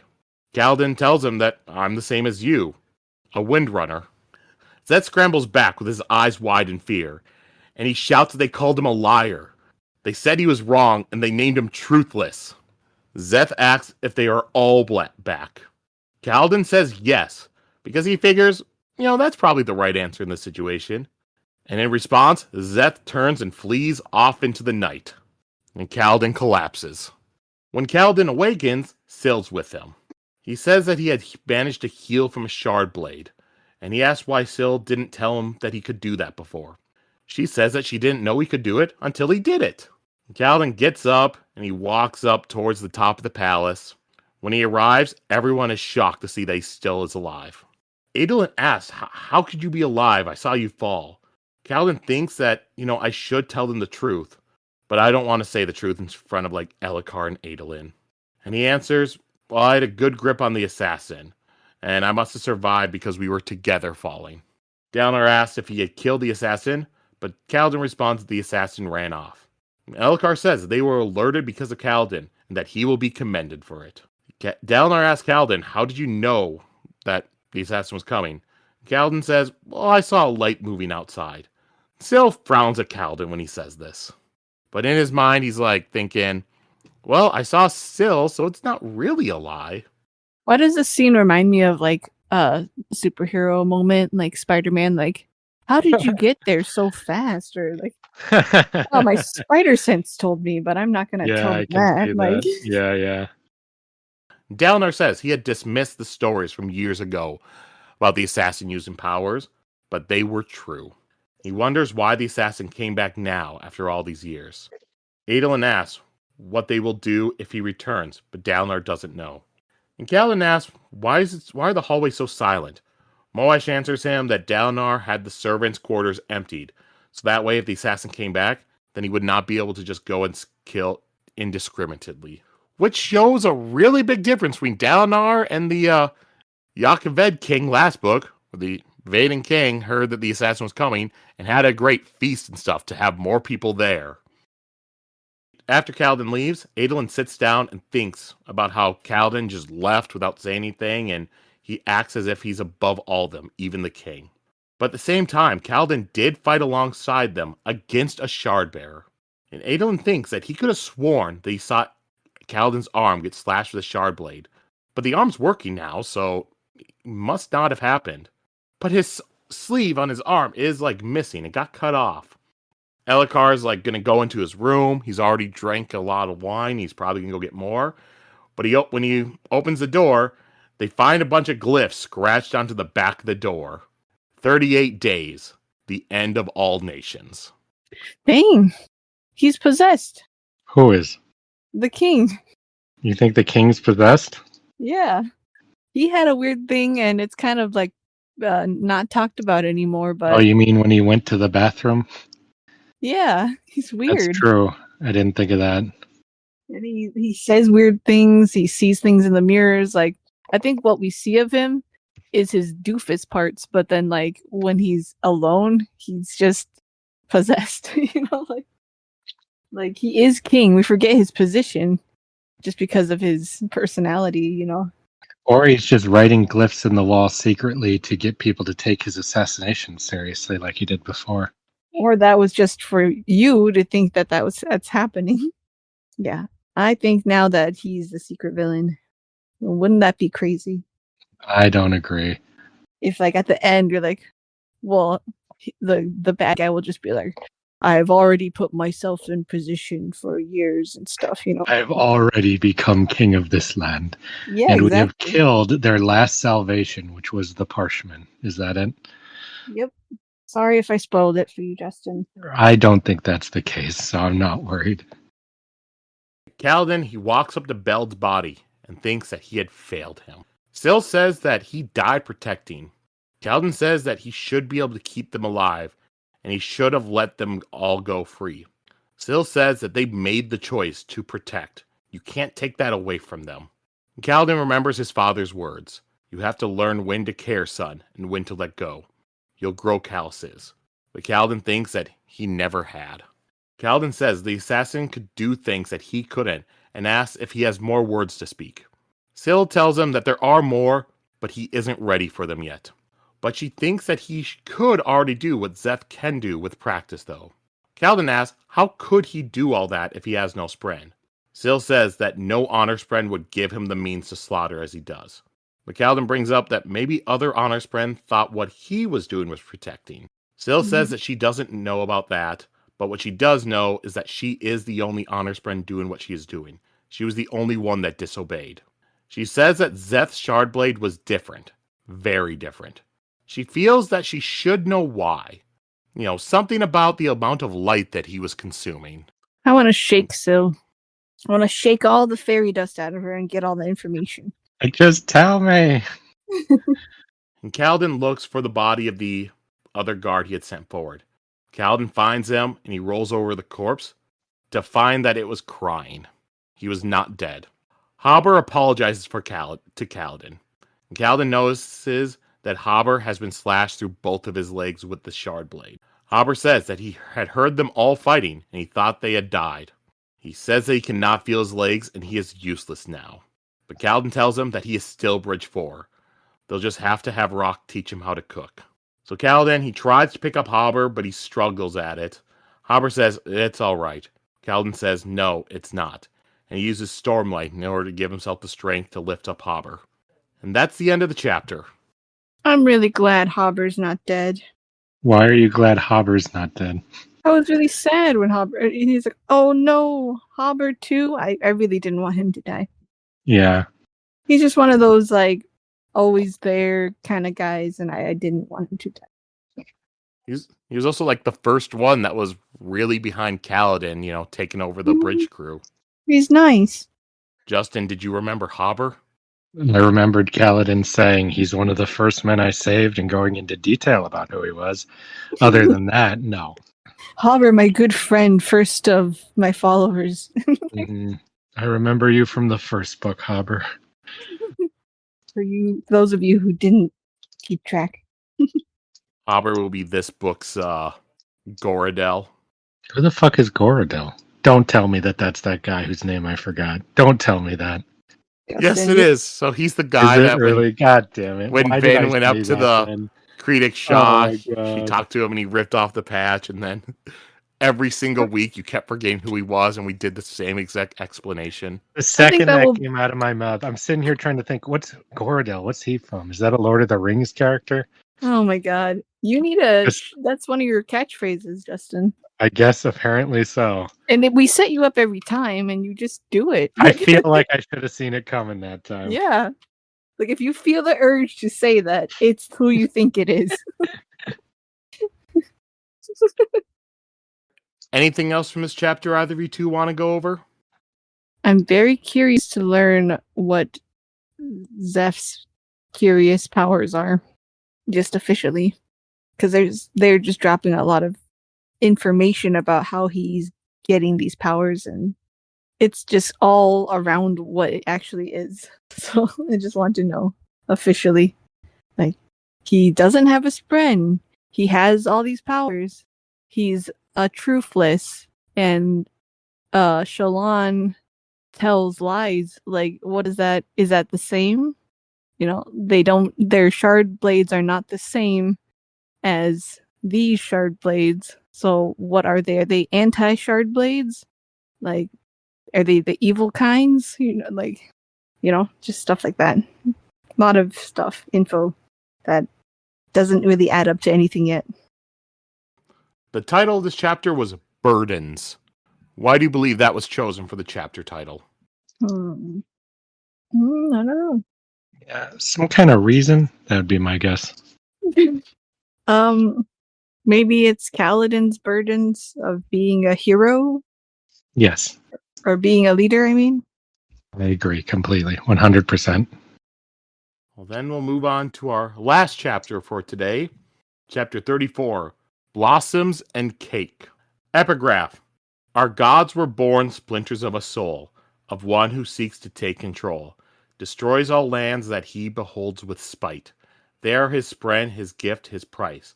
But the night forms speak of future life, a challenge champion, a strife even he must requite. From the Listener's Song of Secrets, final stanza. That's like one of the worst I can't believe I didn't realize this was the end of part 2 when it says final stanza. It does sound like some of the worst gods you could pick. They're the shatters of some kind of horrible thing that just destroys all. Sounds about right. Sounds about right? Yeah. For what? For them or just for a god? For gods in general? For a god? Yeah. You're picking the wrong gods to follow. I'm saying gods like with a lowercase g and an s. They always are selfish and evil and don't care about humanity and stuff like that. So Yeah, and don't forget, the listeners stopped following them and killed Gavilar because he said he was going to try to bring them back. Yeah, well, sounds like they brought him to us in the first place. But now that the Alethi are involved with bringing them back, maybe they're not so bad. Maybe I'm being too hard on them. We'll have to see. It seems like one of those things where the gods are like, they weren't so bad, but we made them bad or something, with our humanness. It's always our fault or something like that. I won't take any of this anti-human propaganda, Sheta. No, I'm saying like the history has painted humans to be the cause of all this stuff, We would be in a heavenly Eden if it wasn't for humans, stuff like that, Oh, you're saying mythological stuff. Yeah, mythological you stories. You think that there might be roots in that? Yeah. Man is his own downfall kind of thing. Yeah, like we can't help our nature, which is to change and to corrupt and to be selfish. And then that changed the gods, and they now suck too, and now we have to fight them, Oh, it's our fault they suck, huh? Yeah. Fuck that. It's like, not us, just a couple of assholes. They fuck it up for everybody. If you're that easily corrupted, I don't want you as a god. That's what I say. Yeah. I was like, I don't know what you expected. Like, yeah. You knew what we were when you signed up. You made us. Don't give me any of this gonna flood the world because you made us wrong bullshit. All right, so now this chapter we're with Shallan. And Shallan, she and Tyn are in Tyn's tent as Tyn is receiving news via span read. They learn that High Prince Valam may be dead, may be alive, but right now his supporters are gearing up to seize Vadinar. So if he is dead, then his bastard son is still pretending that he's alive. Shallan wonders what it would mean for her family if their High Prince was dead. A succession war, it could make people call on their debts to be repaid right away, or it could distract them from their debts. And would the war make the Glowsbloods more or less likely to demand their Soulcaster back? Tyn tells Shallan that, we may want to go to Yakaved once we are done in the Shattered Plains. War means desperation. The span read continues writing, and the person says that they checked on the names, that Tyn asked them to check on, and they're mostly former members of Sadeas' army and their wanted men. Shallan asks, what's this that it's talking about? Tyn tells her that the life they lead requires having to do harsh things. Shallan tells her that they are not turning those men in for bounties. She gave her word to them. Tyn laughs and asks Shallan who she thinks that she is. She says that the lies they tell aren't real, and this might be the hardest lesson Shallan will have to learn. A good con woman dies when she starts believing her own lies. Tyn spills wine on her carpet, and Shallan sees this, and she thinks of red carpet once white, and mentions your carpet. Tyn tells her, this carpet is meaningless. We're not going to take it with us once we're done in the Shattered Plains. When they enter the war camp tomorrow, the truth will slap Shallan in the face. She wouldn't be able to gain clemency for these men. How long did she think she could keep this lie going? And Shallan wonders what Tyn will do when she learns that Shallan actually is the woman that is betrothed to Dalinar's son. And then Tyn, looks at some more of the writing. It's like, oh, at least this is good news. And Shallan reads it. It tells Tyn that her benefactors had found the information they needed about a city that they are searching for somewhere else, so Tyn doesn't need to worry about that. There is no news about her target surviving. The Wind's Pleasure is reported lost with all hands. Jasnah Kholin is dead. Oh, so it's this bitch. Okay. Now I know who to pray for their death quickly. And Shallan points out, your operation down south, that was to assassinate Jasnah. The span read goes on. It starts talking about House Devar that Tyn had asked about. Shallan kind of tries to reach to take the span read, but Tyn just grabs her arm. Yeah, that was fucking suspicious. What were you gonna do there? Yeah. The That's when I would just says, flip the table. That's what you do, Yeah, that would have worked, and then run. Yeah, you flip the table like, whoops. I hated that Jasnah bitch. That's what you do. Like, I do that sometimes. Yeah, sorry, it's my Tourette's tick. Yeah. Where was I? The span read keeps going, and it says that Yasna had taken a new ward before she left Kabranth, a red-headed girl named Shallan. And Tyn looks at Shallan and just swears. Shallan tries to break free, but Tyn slams her to the ground and kicks her in the back. And Tyn asks if Yasna lived. Shallan tries to call for help, but Tyn tells her that, no, I and my men cleaned the area around the tent, because you probably would have gotten loud about turning in your men, and I didn't want them to hear that. And she asks again, did Yasna live? And Shallan answers, no.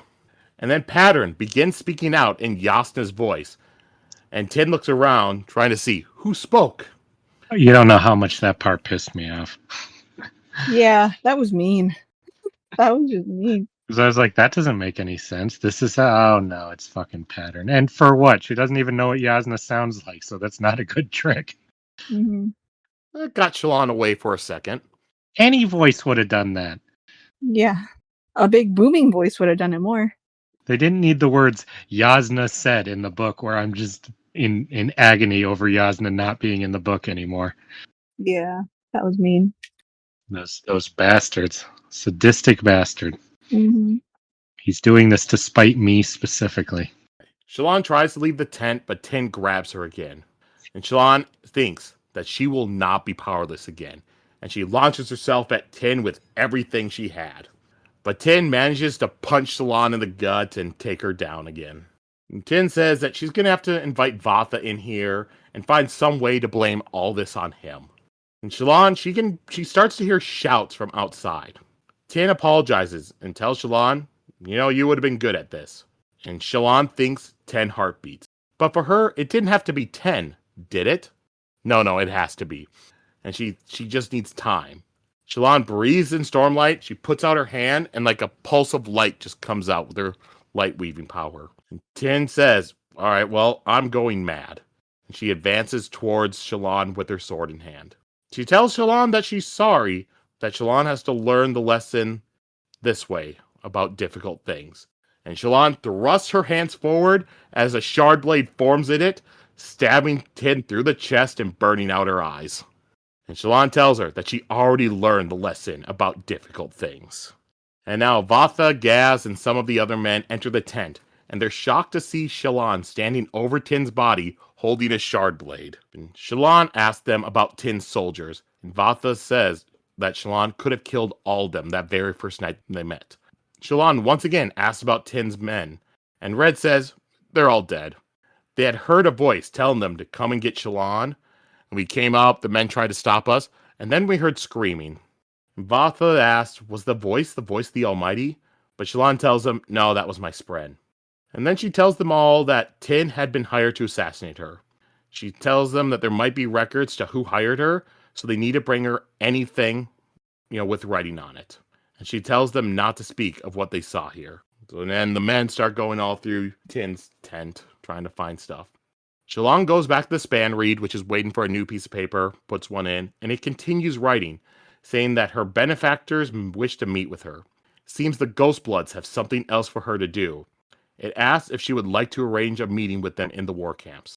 Shallan thinks about how these people had found information on a city they were searching for. It must be Urithiru. These are the people who threatened her family and killed Yasna. They were searching for the city too. So Shallan writes a single word back. Yes. And that's the end of part 2. Mm-hmm. I always love when an otherwise peaceful character finally embraces horrific violence. So I found this fun. Yes, another one for us to claim. Yeah. I feel like I finally like Shallan, and I feel like it's not even Shallan that I like here. What are you talking about? You voted her as your favorite character of the last book.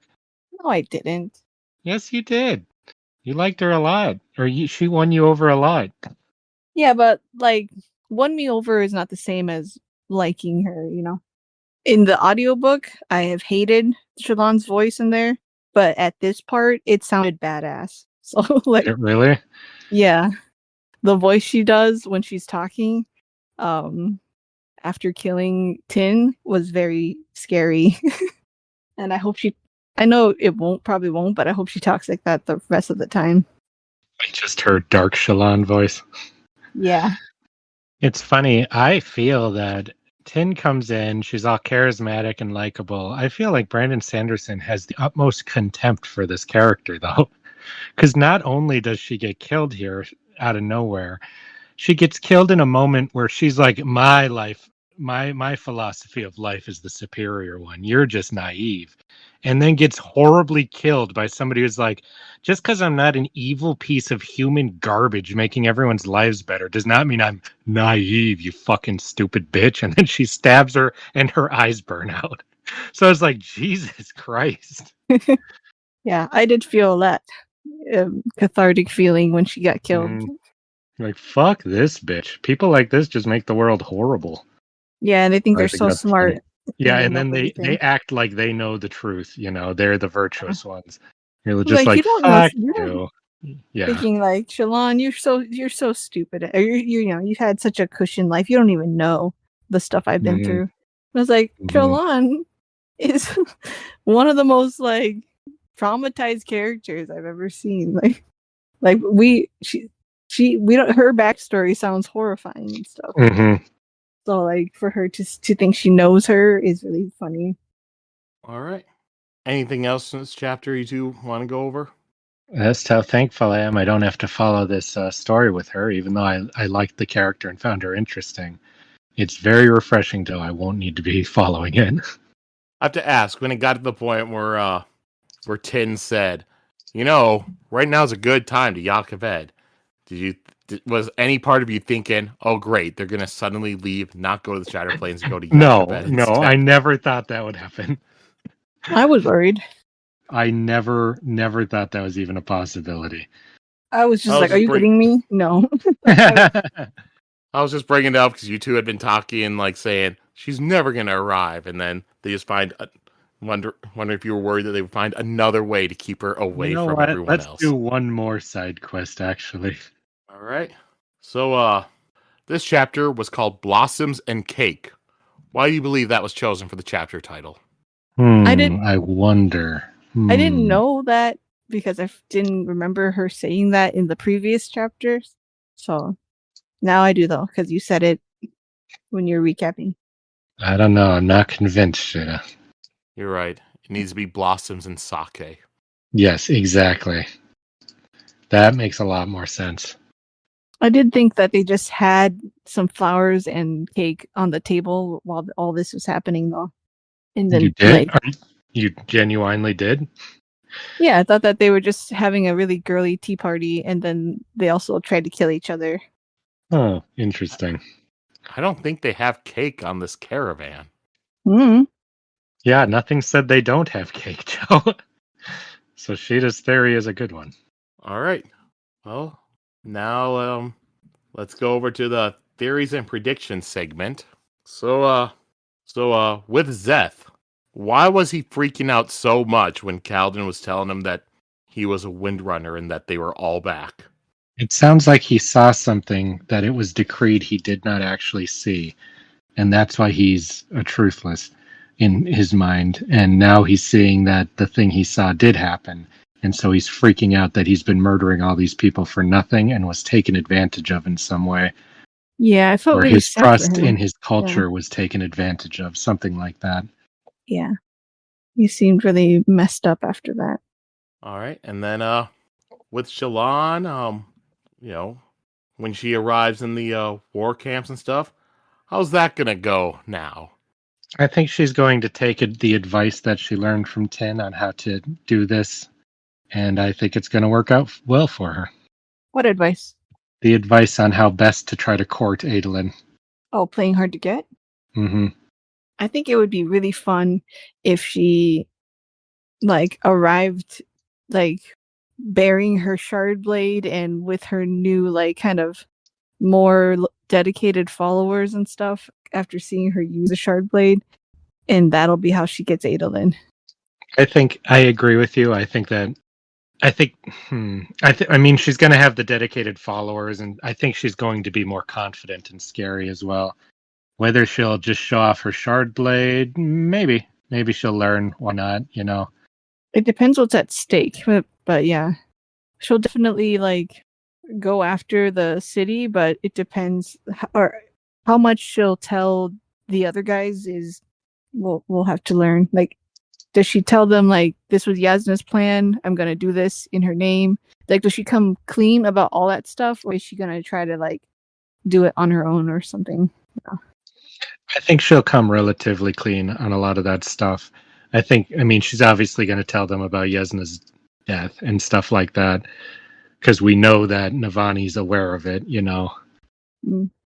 And will Shallan be able to get clemency for these deserters that she's bringing in? I think if it's Dalinar, he will Well, do they're it. Stadius's property, you know. Oh, That's the problem. well, I think time she's to get not up going to your be able other to, side. and she's going to threaten. Yeah, I don't know. That's a tough question. How far is Dalinar willing to go here? You know, this is just some random ass girl, you know. You know, maybe she'll fight Sadius for them. That would be cool. Fight Sadius, she'd lose. Yeah, in a duel, you know, She would lose. after training with the Swordmaster, you know. She would lose. No way. Okay, I think she's got some kind of black swan thing happening, and It doesn't matter. He's highly, highly trained. but she's something else, though, you know. And he's old. He's. She would lose. That's all I'll say, Sheta. Well, I was just going to throw out, if you guys have any other theories or predictions, free game now. My theory is that Zeth is. I lost it. You go first, Sheta. What? I just totally lost it. Okay. I guess mine is kind of like that, where I think Zeph and Shallan, well, I don't know about Shallan, but like this having powers without having a spren thing, it seems like there's a lot of ways you could use the powers, and pattern is not like Syl either, you know. So like I think there's just a lot of different ways you could be fighting and using these powers, and that Zeph has some kind of special weirdness to his powers. He's either like something like a Spren or a Radiant or something, like with old timey powers. I don't know. Not like it, but like a title. His powers come from a different type of fighter person. If that makes sense. Go into more detail. That's what I was saying. Because so far you have said absolutely nothing, but what you're saying sounds interesting to me. I kind of was saying it earlier with how he kept saying he was called a truthless and stuff, and that I feel like that stems from whatever Shallan is doing, and so I think it's related. Mm-hmm. So, I agree that they're related. yeah, just not sure because he seems bound by something, and I don't know if it's just his own personal honor or if it's something magical too. Yeah, I'm curious if it's his thing or if it's magic. I'm very curious. My theory is that it's magic, I think. And I think he's going to be mad about this, about whatever it is that he feels he was lied to, but he's not going to be able to do anything about it. He's only going to be able to kind of like maliciously comply, you know? Mm-hmm. Any other theories? Yeah, I think by giving up his truth, by giving up his identity, his autonomy, you give up the thing that makes you human, right? You know, and if Spren are kind of like drawn to humans through their different traits, maybe by being nothing, you're able to draw in some kind of other. Maybe you can bypass and steal the power in some way. That's not a theory. That's my very vague conjecture. So that's what I got. Ooh, I like that though. There's a lot of stuff like that because the Parshmen are like that, and what we've learned about humans who use Spren, that's a thing, you know. Anything else? Surprisingly, with all the shit that happened, I don't really have any theories. Oh, I liked what you were saying about him Zeph tapping into the powers directly and stuff, because even though he was kind of doing a lot of stuff Kaladin could do, like it seemed like he could just do whatever at the same time, you know. So I wonder if he gets access to all the powers because of what's been done to him. What powers did he use that were just whatever? I don't know. I'm not really good at keeping track of what the different powers do and stuff, but it seemed like a lot more. All right. Well, we'll move over to our character of the week. My boy Dalinar for stopping a sword with his bare hands instead of dying like a bitch. Yeah, this is tough, but I'm gonna have to go with Sadeas for having a good relationship with his wife and showing to us that he is a character and a man of more depth than we would have guessed. And then with me, I'm going to have to go with Shallan. I just like the way that she first tried to fight Tyn. That didn't work. And then she summoned the Shard Blade, killed her. And then the way she was all of a sudden just taking control of like all the men watching. It's like, all right, she tried to kill me. Search this place, everything like that. This was one of the toughest weeks to pick a favorite character because everyone in these chapters was so badass. Yeah, everyone was cool. It kind of reminds me of the one point like towards the end of Way of Kings where it's like, damn it, both Kaladin and Dalinar had really cool stuff, and I can only pick one. You know, Justin, you could have just picked Elhokar. Why in God's name would I do that? You said everybody had it was a hard week to pick. We just established Elhokar's going to be the coolest character. Oh yeah, that was one of the theories too, that Elhokar is possessed by the Dark Lord. All right.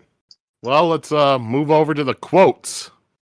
My quote was about Sadeas. Yep. His own blood pumped so loudly in his ears he almost couldn't hear the battlefield shouts and groans of pain. For a moment he reveled only in the delicious glow of the thrill, the heady euphoria having spent an hour engaged in the only thing that brought true joy anymore, contending for his life and taking those of enemies lesser than himself. It faded, as always the thrill was fleeting once battle itself ended. It had grown less and less sweet during these raids in the Parshendi, likely because he knew deep inside that this contest was pointless. It did not stretch him, did not carry him further towards his ultimate goal of conquest. Slaughtering Krem-covered savages in Harold's forsaken land had truly lost its savor. I like this for two reasons. One, I feel like you learned so much about Sadeas here. And even though this is like a pretty horrific sentence in the fact that he's saying about how fun it is to kill people, seeing that he likes testing his own limits to see if he can survive an impossible odds and killing those who are proven to be weaker because they do not survive and they cannot kill him, I found to be very, very interesting in here because that's a good metaphor for life. When you're not, like, it shows why this war is so shitty. When you're not being tested in any way, nothing's happening, and you're just doing easy stuff, you get depressed, you get unhappy. So it's interesting to see that Sadeas has those feelings as well, and I like the metaphor of it as well. And I really liked Krem-covered savages in a Harold's forsaken land. So I enjoyed that part too. Yeah. I finally have the words to describe what's been happening here. They're Sadeas' words. I knew you'd like him, Justin. I always wanted to like Sadeas because I always wanted him to be this character, but he never was until now. You just didn't know him like I did. Yeah, I also like that. I think I already made my comment about that part. So I'm glad you said it. All right. Well, my quote is actually about Gaz and Shallan. So, what do you want, Gaz? Well, he said, shuffling. I was wondering. He glanced at the sketch pad. Shallan flipped to a new page in the pad. Of course. Oh, like the one I did for Glurv, I assume? Gaz coughed into his hand. Yeah, that one looked right nice. Shallan smiled, then started sketching. Do you need me to pose or something? Gaz asked. Sure, she said, mostly to keep him busy while she drew.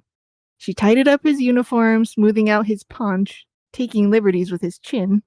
Most of the difference, however, had to do with the expression. Looking up into the distance, with the right expression, that uniform became a mark of pride. She filled it in with some light background details reminiscent of the night beside the fires, when the people of the caravan had thanked Gaz and the others for their rescue. She removed the sheet from the pad, then turned it toward him. Gaz took it reverently, running his hand through his hair. "Storms," he whispered. "Is that really what I looked like?" "Yes," Shallan said. She could faintly feel pattern as he vibrated softly nearby. A lie, but also a truth. That was certainly how the people Gaz saved and had viewed him. "Thank you, Brightness," Gaz said. Thank you." Ash's eyes. He actually seemed to be tearing up. "Keep it safe," Shallan said, "and don't fold it until tonight. I'll lacquer it so it won't smudge." This is the cute part with Gaz. I never liked him, but this scene made me like him. Just for being, because we just see such a sensitive part of him and his innermost desires to be a good guy, to be a hero. And maybe a little bit why he hated Kaladin so much, because he hated himself mostly. Did you ever think you'd be using the words cute and Gaz in the same sentence, Sheta? No, never. But I actually went, "Oh," when I read that part. So yeah, I really don't want him to die, especially not before meeting up with Kaladin again, because he could be, he could join Bridge 4 and be really happy. So I really want that to happen. I wouldn't get my But hopes up, Sheta. I'm not getting him up. I hope so. I want him and Kaladin to meet up and become friends. I wanted that since the beginning of the book. Yeah. Would he join Bridge 4 or would he stay hanging out with Shallan? I think he'd hang out with Shallan. I don't think they would like him in Bridge 4. I think that's a good place to get stabbed in your sleep, honestly. He would have to go through some kind of initiation to get into Bridge 4. Yeah, the stabbed in your sleep initiation. No, he'll join and Kaladin will be like, "You were always a member of Bridge 4. Ew, no. You're the reason Bridge 4 came to be." He tried Thank to you. kill them. Thank So you, many Gaz. times. No. It's going to be a callback to last book when they were eating stew and Kaladin offered some. He said no. This time, Kaladin offers some and he's like, "Yes, I will." A tear came to Gaz's one good eye. "I always did think that stew smelled good," he said. "I always wanted to join you, but I didn't think you guys would like me. Because I tried to kill you." All right. What happens in For Bridge me- 4 stays in Bridge 4, Gaz. So does that mean you're gonna kill me? Yes.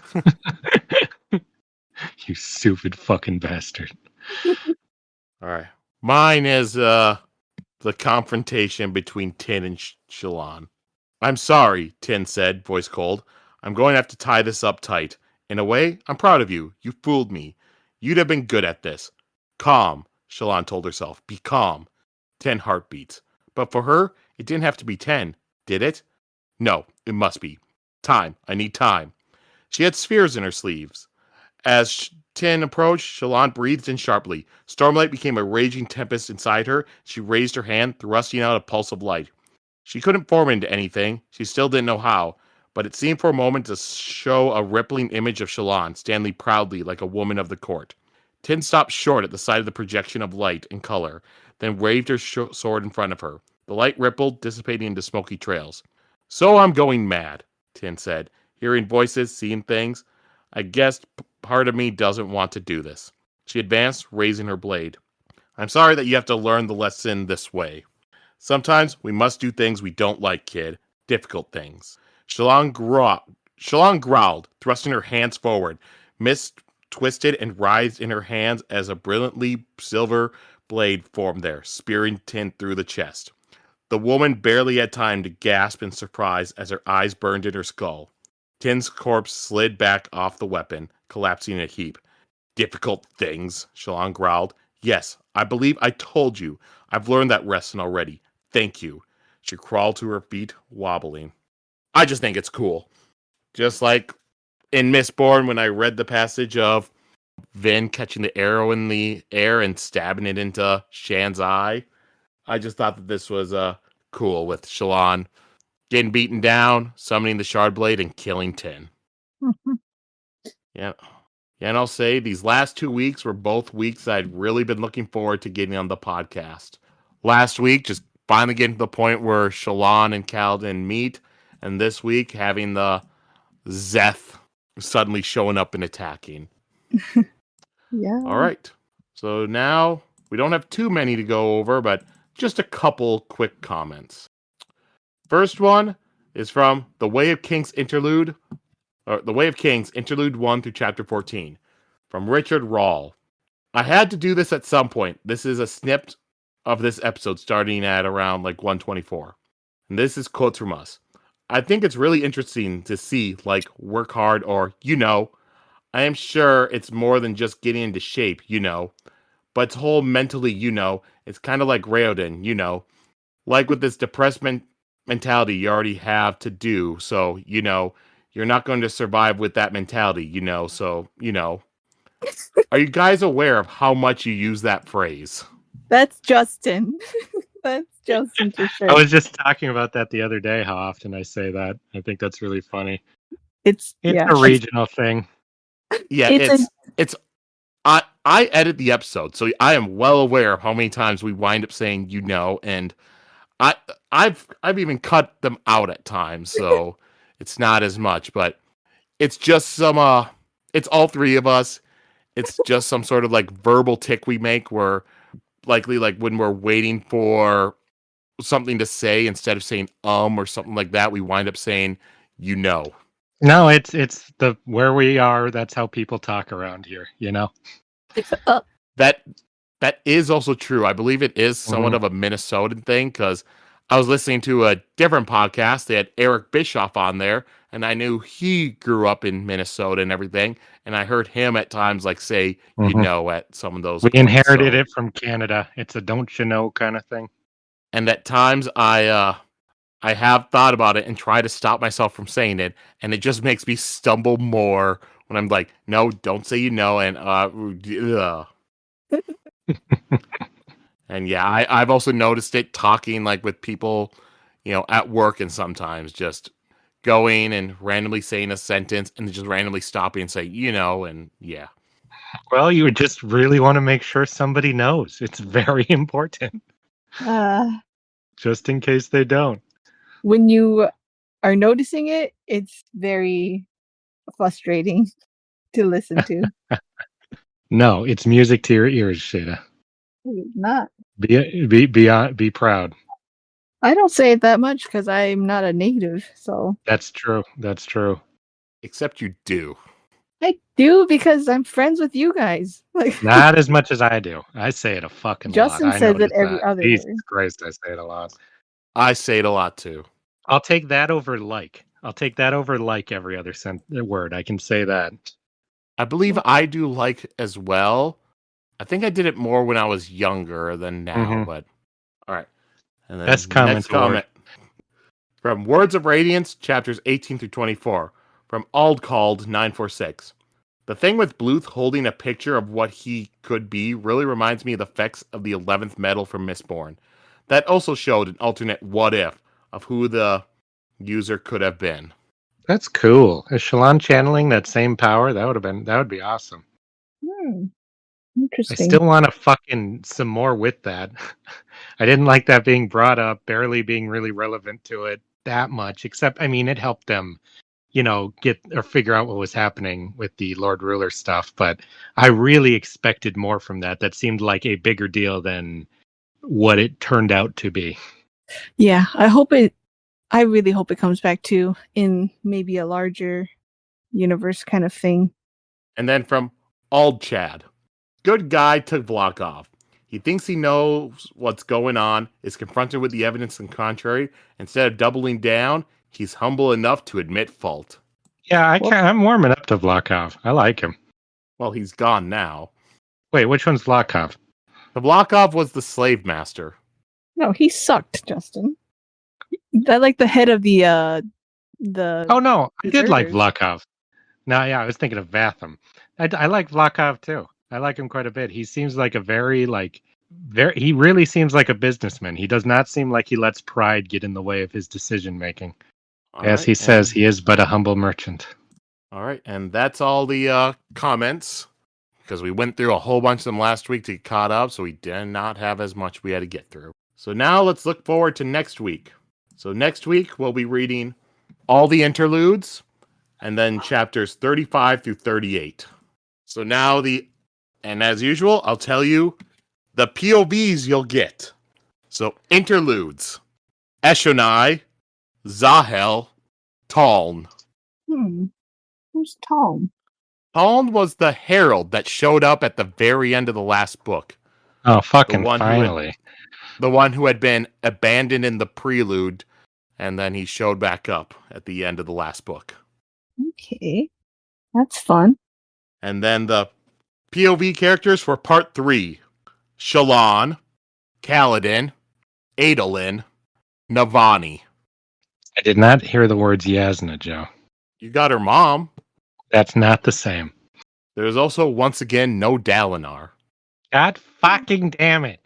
I am frustrated at that as well. All right. So that's our episode this week. So everyone, so for next week, read the chapters. Like I said, Interlude 5 going through chapter 38. And then after you read them, maybe go and spoon a stranger. Well, I was going to say go purchase, download, and play Danganronpa. But spooning a stranger, you could also do that too. That would It's save your money. choice. Which, yeah, it'll save you. I think the legal fees are going to cost a lot more than the game. Just don't get caught. Or get permission. I think go with the second one. Yep. So that's it, everyone. We'll see you all later. Bye-bye. Bye. Bye.